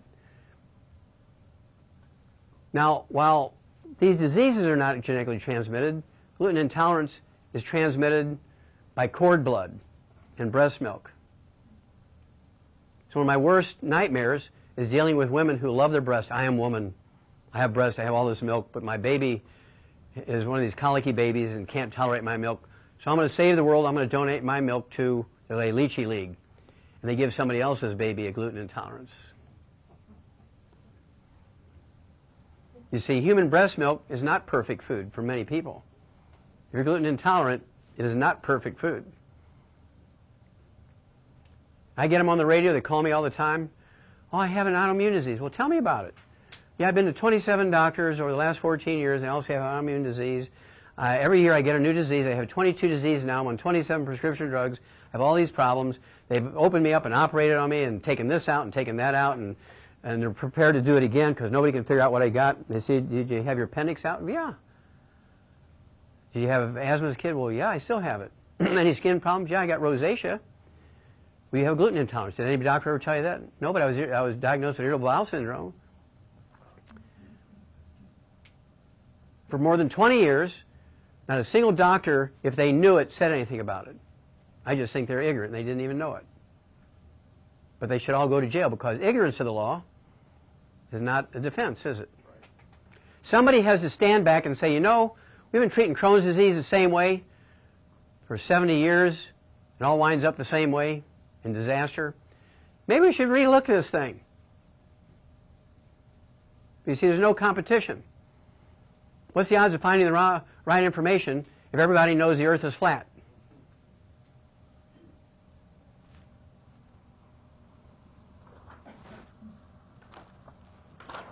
Couple more here. We do have Go Foods. We just bought this company this year. They're all organic. No trans fatty acids or hydrogenases, no MSG, no pesticides or herbicides, non-GMO. 50% of the 25 foods we have are gluten and lactose free, and they're 25-year shelf life. We just sent an entire boatload to the Philippines. We just gave it to them. Okay, our distributors all chipped in. We sent, I don't know how many 100 tons of this stuff, literally 100 tons of this food over there for those people. They were glad to have it. Okay, here's the bottom line, folks.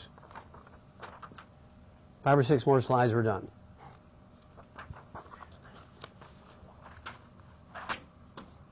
Why do we call ourselves 90 for life? Because there's 90 essential nutrients, 16 minerals, 16 vitamins, 12 essential amino acids, 3 essential fatty acids. How long do you need them? For life. Just like oxygen. How long do you need oxygen? For life. How long do you need water? For life. Okay? You need the 90 essential nutrients. This is all based on people say, you got research on that? Well, it's all based on trillions of dollars worth of research over the last 100 years. Do agricultural schools, do the U.S. Department of Agriculture, veterinary schools count? Of course they do. They go, well, that's just in animals. It hasn't been proven in humans. We're prepared to kill you until it's proven in humans. Well, they test drugs in animals, don't they, and they use them. So that's kind of a weak excuse. 90 essential nutrients. Why do they call them essential nutrients? For 2 reasons. Number 1, you can't make them. You've got to consume them every day, either as food or supplements. Number 2, if they're missing for any length of time, you get horrible diseases, all of which are fatal. Some of them, a total potassium deficiency, you'll die of heart stoppage within a few seconds. Calcium deficiency causes 147 different diseases, all of which will kill you, but it might take 40 years to kill you for the calcium deficiency. Every medical and dental specialty loves calcium deficiencies because they all make most of their money from a calcium deficiency. 16 minerals, you notice 2/3 of the 90 essential nutrients are minerals. That's why we focus a lot on them. 16 vitamins, 12 essential amino acids, 3 essential fatty acids. This, I love this. This is a cover on a weekend magazine in the Globe and Mail, which is sort of the Canadian equivalent of the USA Today. The bottom of this cover article was this, and the top was this. They said, which are you going to choose, pills or produce? Now, can you tell me how much vitamin C is in that tomato? Can you tell me how much folic acid is in that green bell pepper? Can you tell me how many milligrams of calcium are in that apple? No. Are you willing to throw your kids and grandkids and your spouse, your brothers and sisters, your mama under the bus, assuming that there's everything you need in that food? For supposed to be the pinnacle of God's creations, that's pretty stupid.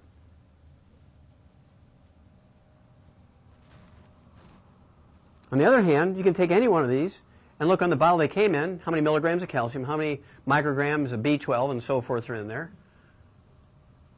So why don't you do both? That's what I do. I do both. I like to eat well. I eat very, very good food. My wife is a great cook, and we have a lot of fun eating. We eat good food. But we also are obsessive about this part. We don't care what's in or not in the food. I don't care. I don't need it. When you look at a label on the back of a can of dog food, that doesn't reflect what's in the food. That's what we put in the food. If we were to analyze every batch of dog food and say, okay, we need to put 3 more milligrams of this in here to make it right and 20 more milligrams of that in there, it costs you $500 a can of dog food. So we just put everything we know they need in there. That's what's on the label. We have no earthly idea what's in there. We screen it for pollution and poisons. We don't analyze it for nutrition. We just put everything we know they need in there, and anything that's in there nutritionally is value added. You go to bed every night saying, I ate well. I had 4 different colors on my food plate. I eat variety every day, and I know I'm going to make it to 100. And you die at 67 while you're jogging, drinking water. This is a very profound article. And all I had to do is trim this up a little bit to get it on this page. It's just a great, great article.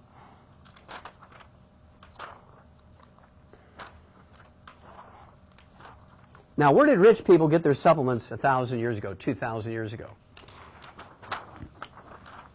Mummy dust. There was actually a business where the grave robbers would grind up mummies, particularly of royal mummies, and sell it in bags of this mummy dust as a supplement. Now, think about it. They had bone meal in there. They had hyaluronic acid from the cartilage and the tendons. They had B12 and selenium in the liver. Mummy dust was a pretty good supplement. If you think about it. But I mean, only rich people could get mummy dust. I ate my mummy.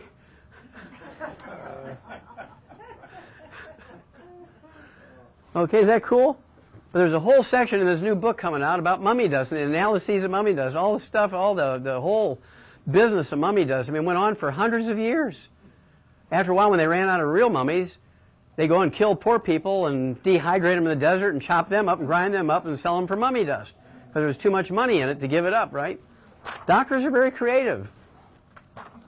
Well, here's where the poor people got their minerals. So be prepared. Are you prepared for this?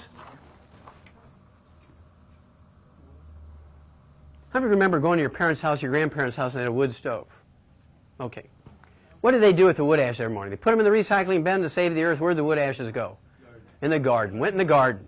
Now, wood ashes are not ashes. In the old days, everything that was burned had some kind of white or gray or brown or beige powder. They called them ashes. Ashes, ashes, dust to dust kind of stuff.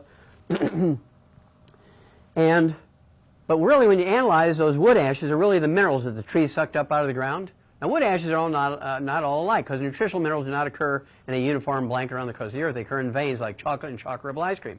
Some wood ashes, some plant minerals from a tree, have 3 minerals in it. Some have 10, some have 24, some have 40, some have 60. Kind of like in the Nicoyan Peninsula, in the Bolivian village, the Aymara people, like Laura, 123 years old.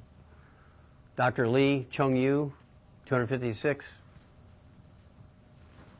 They'd burn wood, take those plant minerals, a.k.a. wood ashes, throw them in the garden, and then they'd eat the tomatoes and the squash and the okra and the sweet potatoes and the onions and the corn, whatever it was, and they're getting their mineral supplements through the food that they've supplemented and eating the food. They didn't get their mineral supplements through capsules, but they got them mineral supplements through the food that they supplemented with these minerals. Now here it comes. Here's the bottom line, and then we'll end it. The bottom line is this, folks. At 3 o'clock in the afternoon, Monday, September 4th, 1882, it all ended.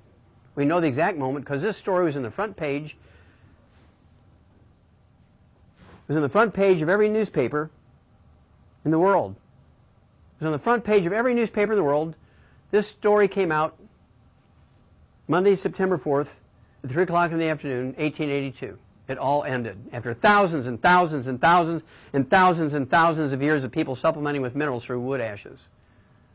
It all ended in one heartbeat. It ended when this guy here, Thomas Edison, pulled the switch on the first commercial electric generating plant on Pearl Street in New York City on the bluff overlooking the construction of the Brooklyn Bridge. Here comes the ultimate question. How many plant minerals, how many wood ashes are left over when you fuel your home with electricity, propane, and natural gas? 0! Nada! Zippo, nothing. And here comes the other ultimate question. What did you replace as source of mineral supplements with that humans have done for thousands and thousands and thousands and thousands and thousands of years? Nothing. That's why you're getting sicker, because every time you harvest a crop, it pulls a little bit of minerals out of the soil.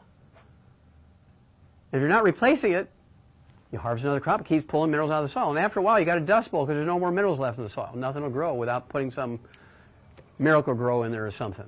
But that's only 3 nutrients, NPK. What about the other 87? Are you beginning to get the picture here? So this guy, unwittingly, unintended consequences, killed America, health-wise. Well, here, I guess I get 2 more slides, I apologize. Here's what makes us unique. This is a compost pile. It has 77 certified organic plant minerals in it. These guys are standing on a road that's 3,000-foot elevation above sea level. This cap up here is 25-foot thick marine limestone. We know that because the animal and plant fossils are marine animal and plant fossils, came from the sea. So this compost is these plants. It's 100% plants. You take a handful of it, it looks like coffee grounds. Look at it in the microscope, you can see all the plant cells and little veins and everything in plants, like leaves and things. It's been under the sea for thousands and thousands and thousands and thousands and thousands and thousands of years. It's totally pollution-free. I mean, there is no pollution in there. Okay? It has all 60 essential minerals in optimal amounts, and this is the core of everything we do.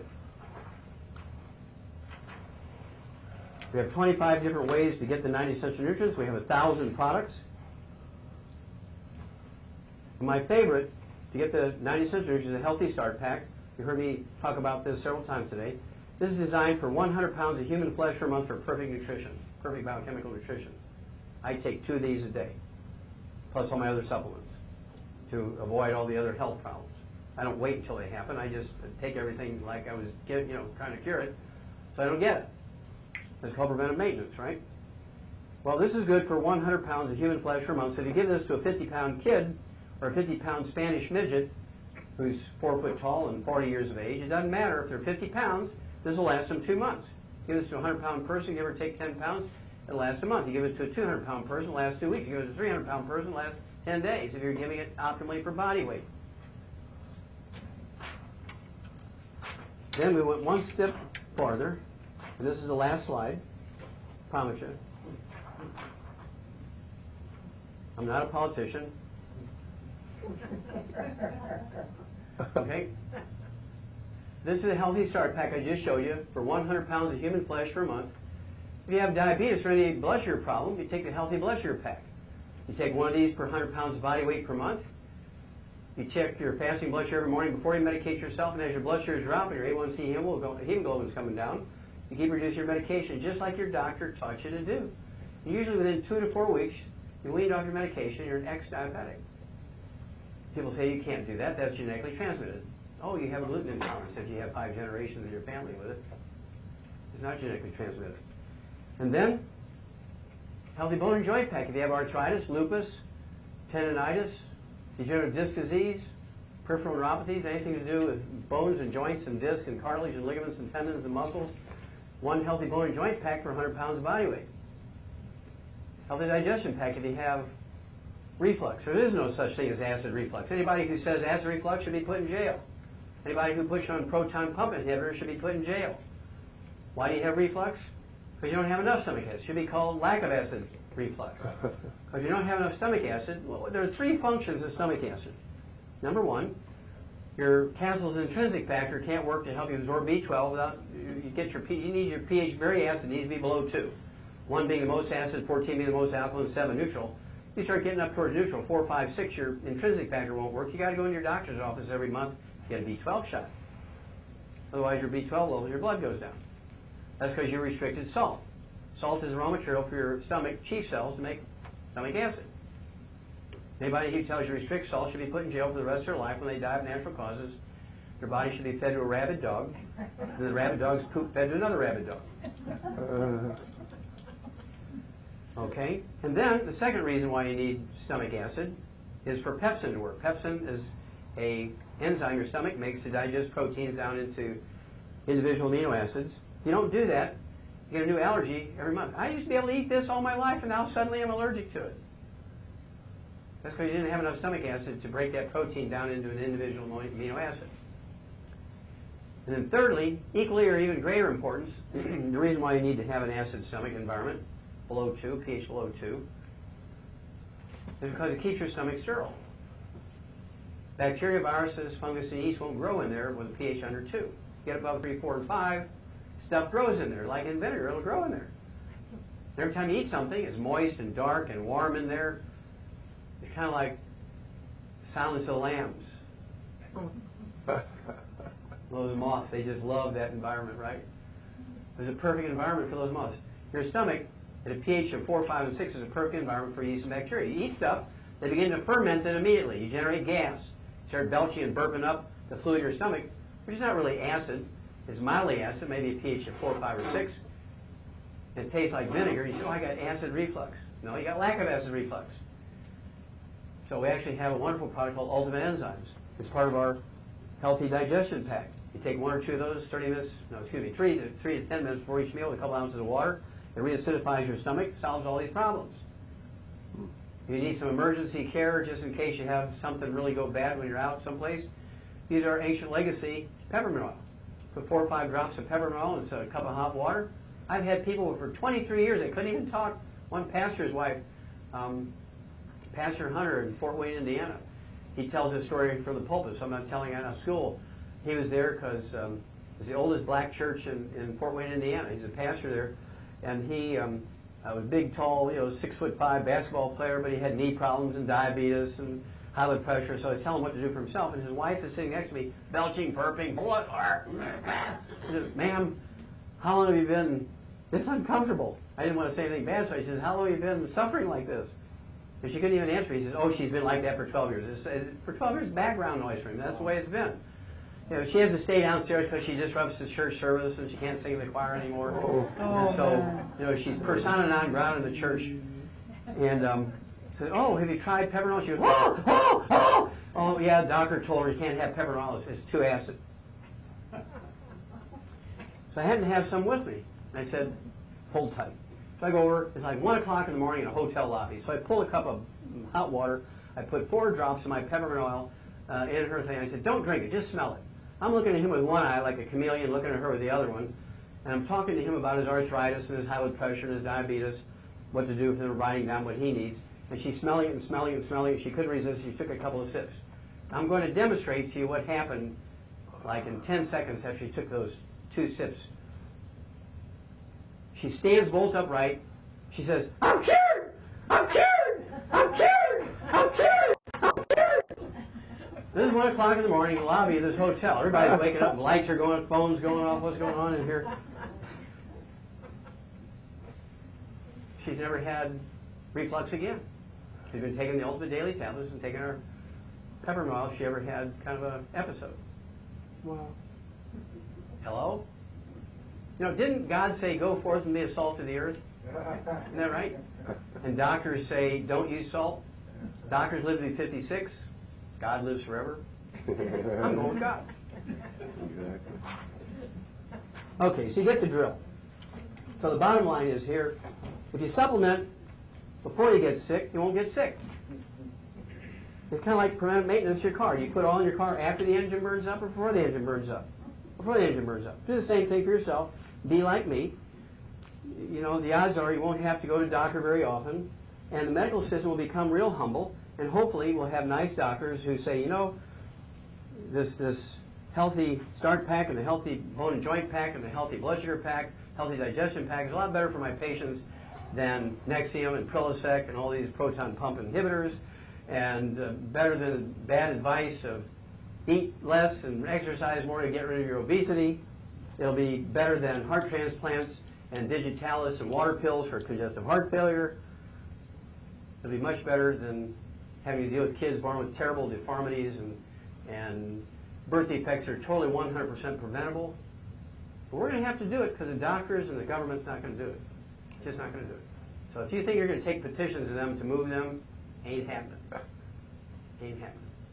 So I want to thank you very much. I know I went long, but you seem like a great audience, and you came here tonight during the holidays, so I thought I'd give you more than just the cream here. I'd give you some basic stuff. And now you're armed. You know, you can't put the genie back in the bottle. You're very dangerous now. Not the fact that you know this stuff, but the fact that doctors don't know this stuff. Except the two doctors were in here tonight. They probably knew a little bit of this before they got here. So, looking for people not only to help us, I mean, you'd be customers, use this stuff and get rid of your problems, it'd be wonderful. But I'm equally interested in you becoming one of our sort of physician's assistants. We pay obscene amounts of money. We're publicly traded. I'm the only naturopathic doctor who's publicly traded. We're moving on up to the NASDAQ. We started out in the pink sheets, then went to the bulletin board, and then we went to the OTC, whatever it is, and now we're poised to go to the NASDAQ. Because this stuff works. I've been doing it for 35 years. It never fails. It never fails. Never. If you do exactly, you follow the recipe exactly, it will never fail. And so, did you want to say anything before I answer a few questions or give away a few things? Should I give away? Yeah. Sure. No, go ahead. Go for I'm it. going to give away a few items. Thank you very much.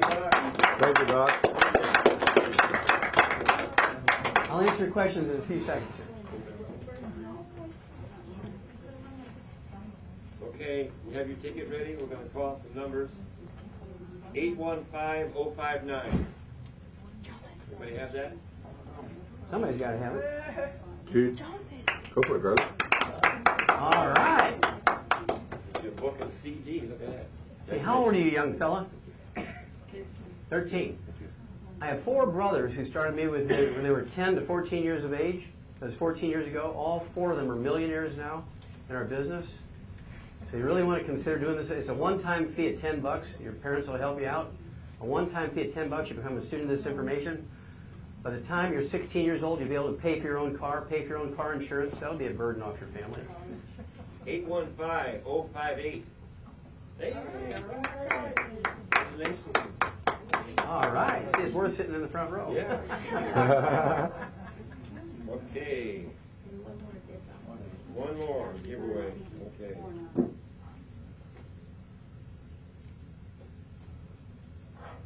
815050. All right. Thank you very much. Thank you very much. You're welcome. Thank you. Oops. Thank you very much. Anyone have questions for the doc? Let me put one more file in here. I almost forgot it here a second. It was underneath that stuff. Let me put this away before I do forget it. Okay, let's take 20, 30 minutes. We'll answer questions. We'll start out there. Yes, sir. Yeah, you had well, I've got 2 questions if I can. Have you had any success people who have had peripheral neuropathy, that have regained normal feeling in the extremities? Absolutely. We do this 1,000 times a day. Been doing it for 35 years. It's a very simple disease. It's a back problem when you have peripheral neuropathy. It's always a back problem. How much have you shrunk since you were 20 years old? How much have you shrunk in height? I really haven't. I don't believe you. Now I'm 6 foot tall, as same as I was at 18. Okay, anybody here 6 foot tall exactly? Come up here, please. You look taller than 6'2" to me. Yeah. You got big shoes I on. get accused of that. Okay. Just stand back to back. Bigger boy. Yeah, he's a little bit taller than 6 Well, he's got thicker soles on him. Oh. Yeah. Okay. So okay, but you have degenerative disc disease is your problem. What happens is when the vertebrae get closer together, they smash the roots of the spinal nerves coming out from between the lumbar vertebrae. When you lay down at night to go to sleep, do you get creepy crawly in your legs or cramps or anything like that? No, I used to. It's been about 15 years ago that I discovered I had this. The doctor told me it'll only get worse. It'll never get Restless better. leg syndrome, yeah. Yeah, and he also told me I was ridiculous because I was reading too much. I started reading up on it and changed my diet. Okay, good. And went to using no alcohol at all, because no alcohol is one of the worst things to Now, use. what do you weigh? Right now, my weight is about 185. Okay, close enough to 200 pounds. So you're a perfect candidate. You want to write this down. You're a perfect candidate. And so you guys, so I need somebody here to write this down for them. Sure. So we, yeah. Do you have anything else I need to know about high blood pressure, diabetes, anything like that? I'm mildly diabetic. Well, kind of like being pregnant. Is anybody mildly pregnant? Well, I'm not as diabetic as I was when I discovered I was diabetic. Yeah, because you're working on it for diet. That's Yeah. good. But you're still a diabetic. Yeah. And people say, well, I got it under control with drugs. No, you don't. Well, no, You can have your blood sugar under control, and you're still going to die of diabetes. I've got it pretty much under control with diet and exercise. It doesn't matter. It's not like it was before. Yeah. See, you got the blood sugar thing. Blood sugar is not diabetes. It's a symptom of diabetes. Yeah. So you can still get your symptom under control, just like you have brain cancer. You take an aspirin to kill the pain in your brain. Have you solved your problem? No. All you've done is solve the symptom, right? Mm-hmm. Okay, so he needs 2 healthy bone and joint packs per month. Take a full dose of everything at breakfast, full dose of everything at dinner. That'll be allowed by the 2 healthy bone and joint packs per month. And that'll also allow you to have 15 glucogel capsules a day, 5 at breakfast, 5 at lunch, 5 at dinner, and that's to rebuild the disc in your back. Even if it's a millimeter or 2 per disc, push them apart and relieve the pressure off of those roots, the spinal nerves coming out from between your vertebrae. Now, there will be 2 canisters, 2 wide mouth jars of CM cream, one with each of the healthy bone and joint packs. You have your lovely wife here put on your lumbar vertebrae right down the middle, 2 or 3 times a day, and about an inch on either side.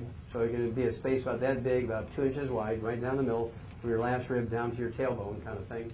And it'll relieve a lot of that inflammation. A lot of times you'll get relief just even before you regrow the disc between the vertebrae, just from relieving the inflammation and swelling. Okay?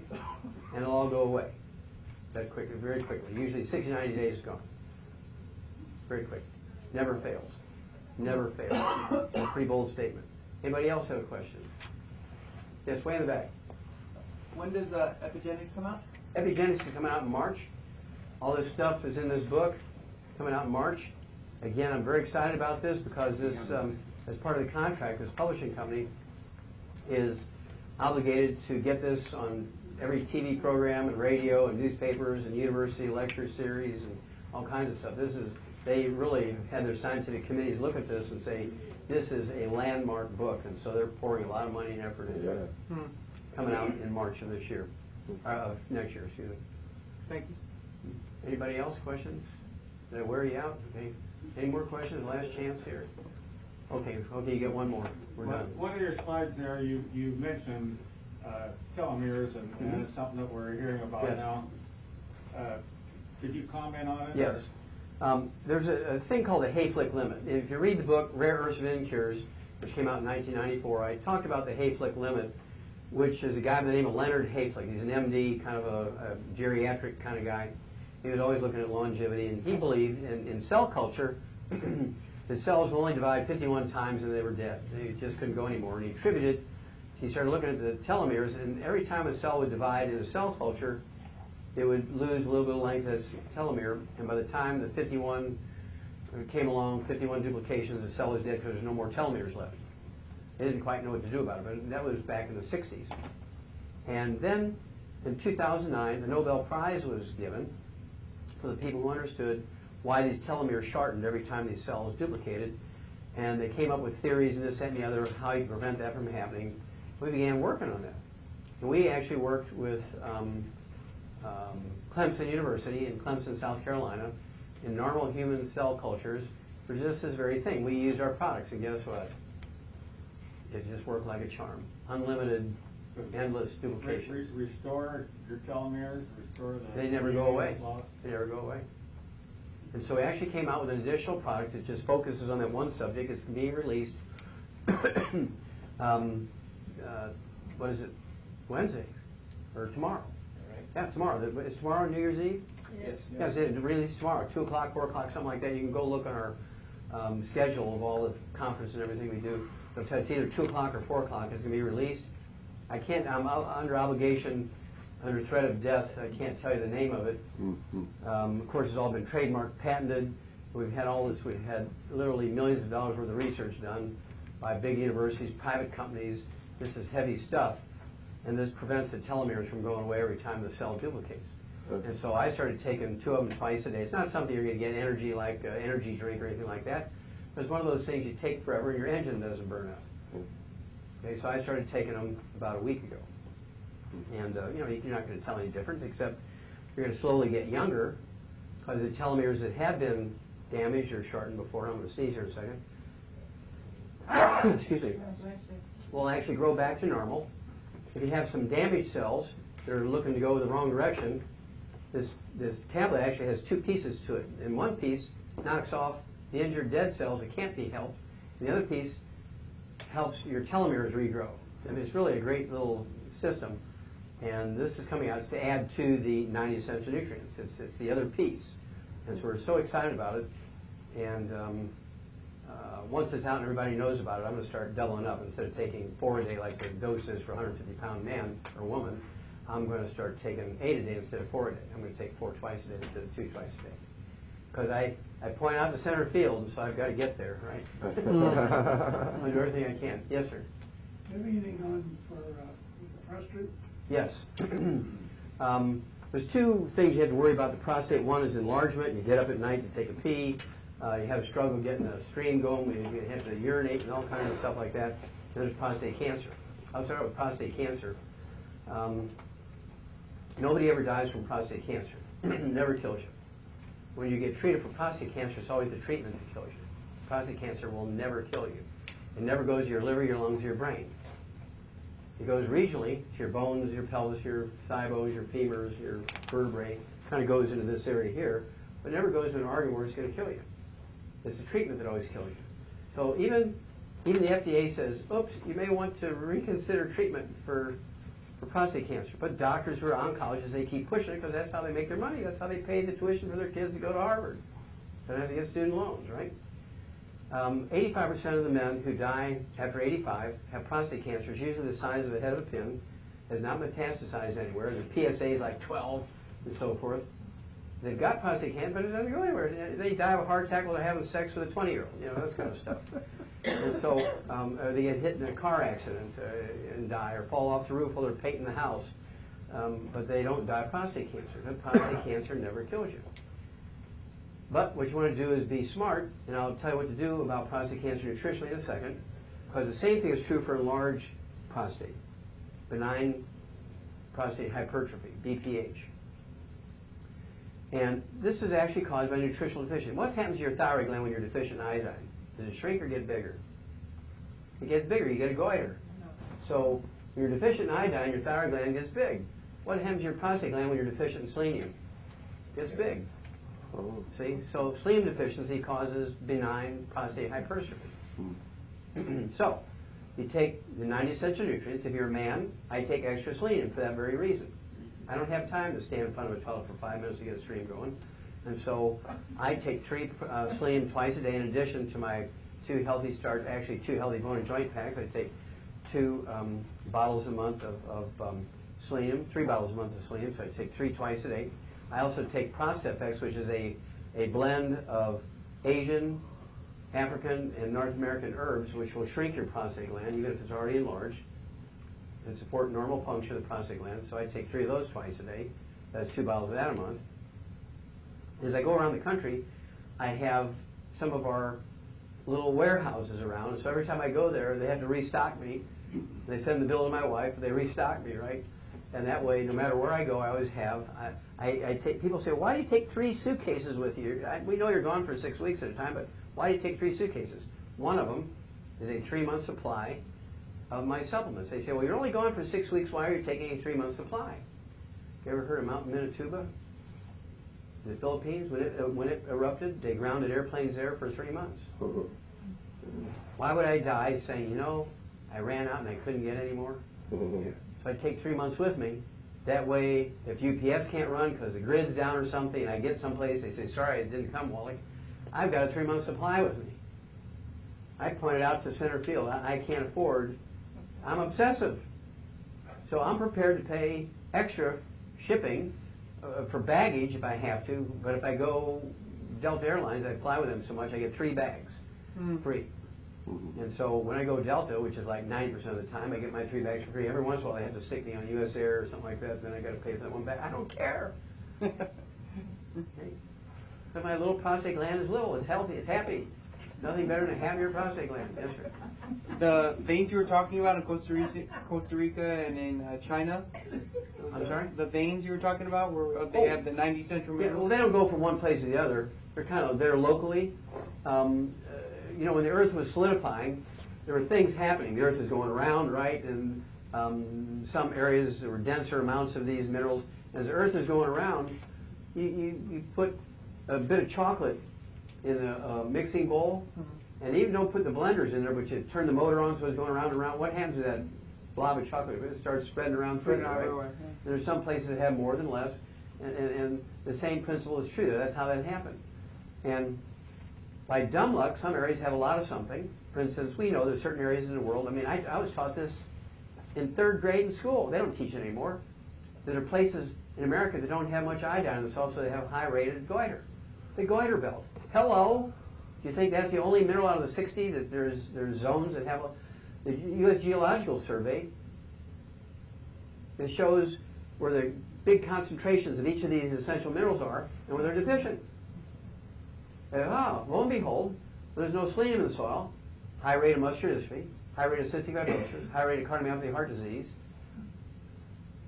high rate of MS, high rate of cataracts, all of which are selenium deficiency diseases.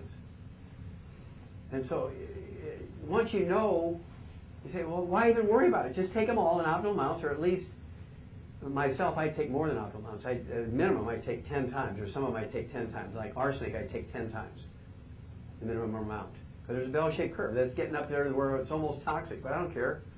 I'd rather have 10 times the minimum daily requirement. It's an essential nutrient, prevents certain types of leukemia, it'll reverse certain types of leukemia. Why do I want to wait till I get it?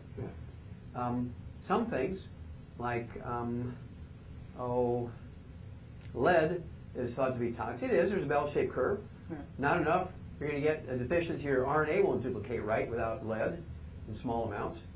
You're totally lead. You notice that the FDA and the EPA never say we're going for a lead-free environment. They always say you got to be below 28 parts per million or whatever it is. Right. That's because you need it. You need some. There's a bell-shaped curve. You don't have any, you get this disease. There's an optimal amount, and then you get too much, it's poison. Same thing with water. There's more people in America die from water intoxication every year. Not drowning, but water intoxication. They drink too much too fast. It dilutes out the potassium, and they die of heart stoppage. Water intoxication. There's more people die of that every year during hot weather than anything else. Wow. Water intoxication. And so nobody wants to die of something you can prevent. And so I don't recommend you take rat poison, but by taking our supplements, we've been doing this. I mean, people have been doing it for hundreds of years before we came along. The Indian tribes were using this stuff. That's how we learned about it. And so we figured out, based on animal studies and human studies, what you need to do to make this perfect. And we made it perfect. We've been doing this for 35 years. And I've been taking, at least in some cases, 28,000 times the minimum daily requirement. Some of the water-soluble things like B vitamins and things. I'm not going to get congestive heart failure. I'm not going to get Korsakoff syndrome. But yes. I have skin problems like psoriasis, Okay. eczema. You have gluten like... intolerance. Hmm? You have gluten intolerance. I know from here you also have a copper deficiency. You have a raging copper deficiency, which contributes to the skin problems. Do you also have, for instance, any spider veins or varicose veins? Spider veins? Varicose. Yeah. They come and go. Varicose, yeah. And you could even have hemorrhoids, which are varicose veins in funny places. These are all caused by copper deficiency. Even more scary, aneurysms, whether they're up here, coronary arteries, aortas, aneurysms are caused by copper deficiency. It's a breakdown of the elastic fibers in blood vessels. There's low pressure in a vein, so you get spider veins and varicose veins or hemorrhoids. There's high pressure in an artery, so you get blowouts. Called aneurysms, right? Just like you hit a chuck hole with your tire and you break the cords in there. That's caused by copper deficiency. You're at high risk for an aneurysm because you have white, gray, and silver hair. That's why you have varicose veins, because you have white, gray, and silver hair. The same thing causes white, gray, and silver hair. Copper deficiency causes aneurysm. Now, you're at high risk for Creutzfeldt-Jacobs disease, which is the name for human version of mad cow disease. Mad cow disease is not caused by prions, it's caused by copper deficiency. Okay. All this stuff is coming out in this book. What do you recommend? Do you have products? Well, yeah. We have you're a big guy, you want 2 healthy I'd have you take 2 healthy heart and brain packs or 2 healthy start packs, and then you throw in 3 of our selenium 3 times a day. Why selenium? It's not a selenium deficiency, it's a copper deficiency. Well, we put lots of copper in our selenium because it's a cofactor necessary for the selenium to work properly. So that's how you're going to get the most selenium, is by taking 6 of our selenium a day. The most copper is to take 3 selenium at breakfast and dinner. That's 2 bottles a month. And I would take 2 of the healthy heart and brain packs, or 2 healthy start packs per month, plus the extra copper, which is in the selenium. Your hair color will come back, but you got to be on a gluten-free diet. The psoriasis will go away. Usually within a guy your age will be 3 to 6 months, it'll go away. But the dog in the house, the cat, everybody living in your house, wife, sister, kids, grandkids, grandma, mother-in-law, everybody's got to be gluten-free. Because just cross-contamination, laundry, the couch, the rug, the food preparation surface will get you. Yeah. Okay? Thank you. You bet. Who has not asked you a question yet? Yes? I have a friend who has a brain tumor, Okay. benign, and the doctor said that she should just wait until like vision is blurry or something, but is there something she could do? Absolutely. Now, I'm assuming this is in the pituitary gland. You know, the benign tumors are in the pituitary gland. How old is this person? 39. Okay. Is it male or female? Female. Now, does she have any other sort of problems that may or may not be related to this? Like, does she drip milk out of her breast? Does she have high blood pressure? Does she have diabetes? No? Just this enlargement in her brain? Yeah. Okay. Yeah, so here's what I would do. Get her on a gluten-free diet. Anything going on with the brain, you got to get them on a gluten-free diet. No wheat, barley, rye, and oats. No fried foods, no processed meats with nitrates and nitrites, no oils. What does she weigh? Is she big or little? Maybe 160. 160, okay. Then she needs 2 healthy heart and brain packs per month. Right? And they know what this is. 2 healthy heart and brain packs per month, 1 bolus at breakfast, 1 bolus at dinner. And here's the secret sauce for this girl. Additionally, she's going to need 12 HGH a day, 6 at breakfast and 6 at bedtime with a glass of water. I take 6 twice a day. Why do I do that? Because I don't want these problems. I don't want milk dripping on my breast. You know, I don't want these problems. You see, these little kids, I get calls by distraught grandmothers and mothers every week. I got a 4-year-old granddaughter. The pediatrician says she's got a brain tumor and her pituitary is benign. They want to crack her head open and take her pituitary gland out. And I said, well, before you consider that, let me offer you an option. I have to ask you one question. Is your granddaughter or your daughter on soy milk? Oh, yeah, she was colicky, which tells me she had a gluten intolerance. She's colicky, and so we had to put her, she couldn't tolerate breast milk or formula, so we put her on soy milk. She's been on soy milk for her whole life. Well, guess what's in soy milk? Phytoestrogens, the stuff you give postmenopausal women. Why would you give a 4-year-old girl or a 4-year-old boy the same thing you give a postmenopausal woman for phytoestrogens? It's an insane thing. Now, tofu, which is fermented soy, doesn't give the problem. There's no problem like that in China. When you give them soy milk, it's a totally different problem because it's not fermented. So got to get off the soy milk, all soy, okay? And that double dose of it'll say 6 capsules a day. She's going to go through 2 canisters a month of the HGH. 6 in the morning with a glass of water, 6 at bedtime with a glass of water. It'll give the pituitary everything it needs for raw materials, but she's got to take a gluten-free diet so she can absorb it, right? It'll all go away. But I'm glad the doctor said he's smarter than the average bear, because he said, let's not be hasty here, let's wait. Okay? Yes, ma'am. Dr. Wallach, our new thing that's coming out tomorrow, how many would a person take if they already have a cancer problem, pancreas cancer? How many would they take? If a person already has a cancer problem, I would kind of double or triple the dose, because this stuff is designed to knock off the bad cells and support longevity and health of the good cells, but sort of crowd out the bad stuff, right? So, depending on what they weigh, I'd have them take 2 healthy start packs per month. If they weigh 150 to 220 pounds. If they weigh 300 pounds, it'd be 3 healthy start packs. They need 3 selenium twice a day per 100 pounds of body weight. I'd also give them the, I've got to be careful not to name the product. The Z radical, which is a different thing. I'd give them 2 ounces a day per 100 pounds of body weight. If they get diarrhea, cut it to 1 a day, but start them out with 2 twice a day. The Z radical. And then when this new product comes out tomorrow, I'd order that for them immediately and at least give them 4 a day, 2 twice a day. That'd be minimum. I'd go whatever they can afford comfortably. More wouldn't hurt. Nope. Remember, there's a bell-shaped curve, and we're talking about, based on cell cultures, we're talking about the average dose that did the job here. Myself, I'm pointing out to center field, so I'm doubling and tripling and 128,000 times and that kind of stuff. I wouldn't do 28,000 times the minimum dose of arsenic. That'd be too much. That'd probably knock me off. But I can do 10 times the minimum daily requirement of arsenic. That new product, you have the name for it already? Yeah. Oh, yeah. It's patented, trademarked, but I can't give it out until tomorrow. Oh, okay. Under you thought you'd get me, didn't you? No. Right, that's Yeah, among friends, yeah, right. How is rice milk and almond milk by comparison to soy? Okay, it should be against the law for them to be called milk. Yeah. Because there's a lot of poor people who cause malnutrition to their kids. Oh, they're allergic to milk, so I gave them almond milk. No supplementation. The kid winds up with every disease you can think of. Because there's fat and calories and maybe a little bit of this, a little bit of that in there, but it's not the equivalent of nutrition of milk. So it should be against the law to call soy milk, almond milk, rice milk, milk. It should be rice drink, almond drink, or something like that. Sure. But That's one of my pet peeves. is soy worse than almond and rice, or can you say? Or Well, you can't say. It depends on where it was grown. okay. It shouldn't be used as a formula replacement for babies. I'd go from cow's milk or breast milk to goat's milk. Goat's milk is actually designed for a 4-pound baby, so it's actually much better. Goat's milk is actually much better for human babies than is cow's milk, which is designed for a 40-pound baby. Our babies can't drink enough cow's milk to get enough. Where goat's milk, they can, because it's very concentrated for small babies. Make sense? Okay. You mentioned this product coming out tomorrow. Is there a website we can go to look that up? That'll be the name of the product. What letter does it start with? What letter does it start with? Come on, tell us the letters.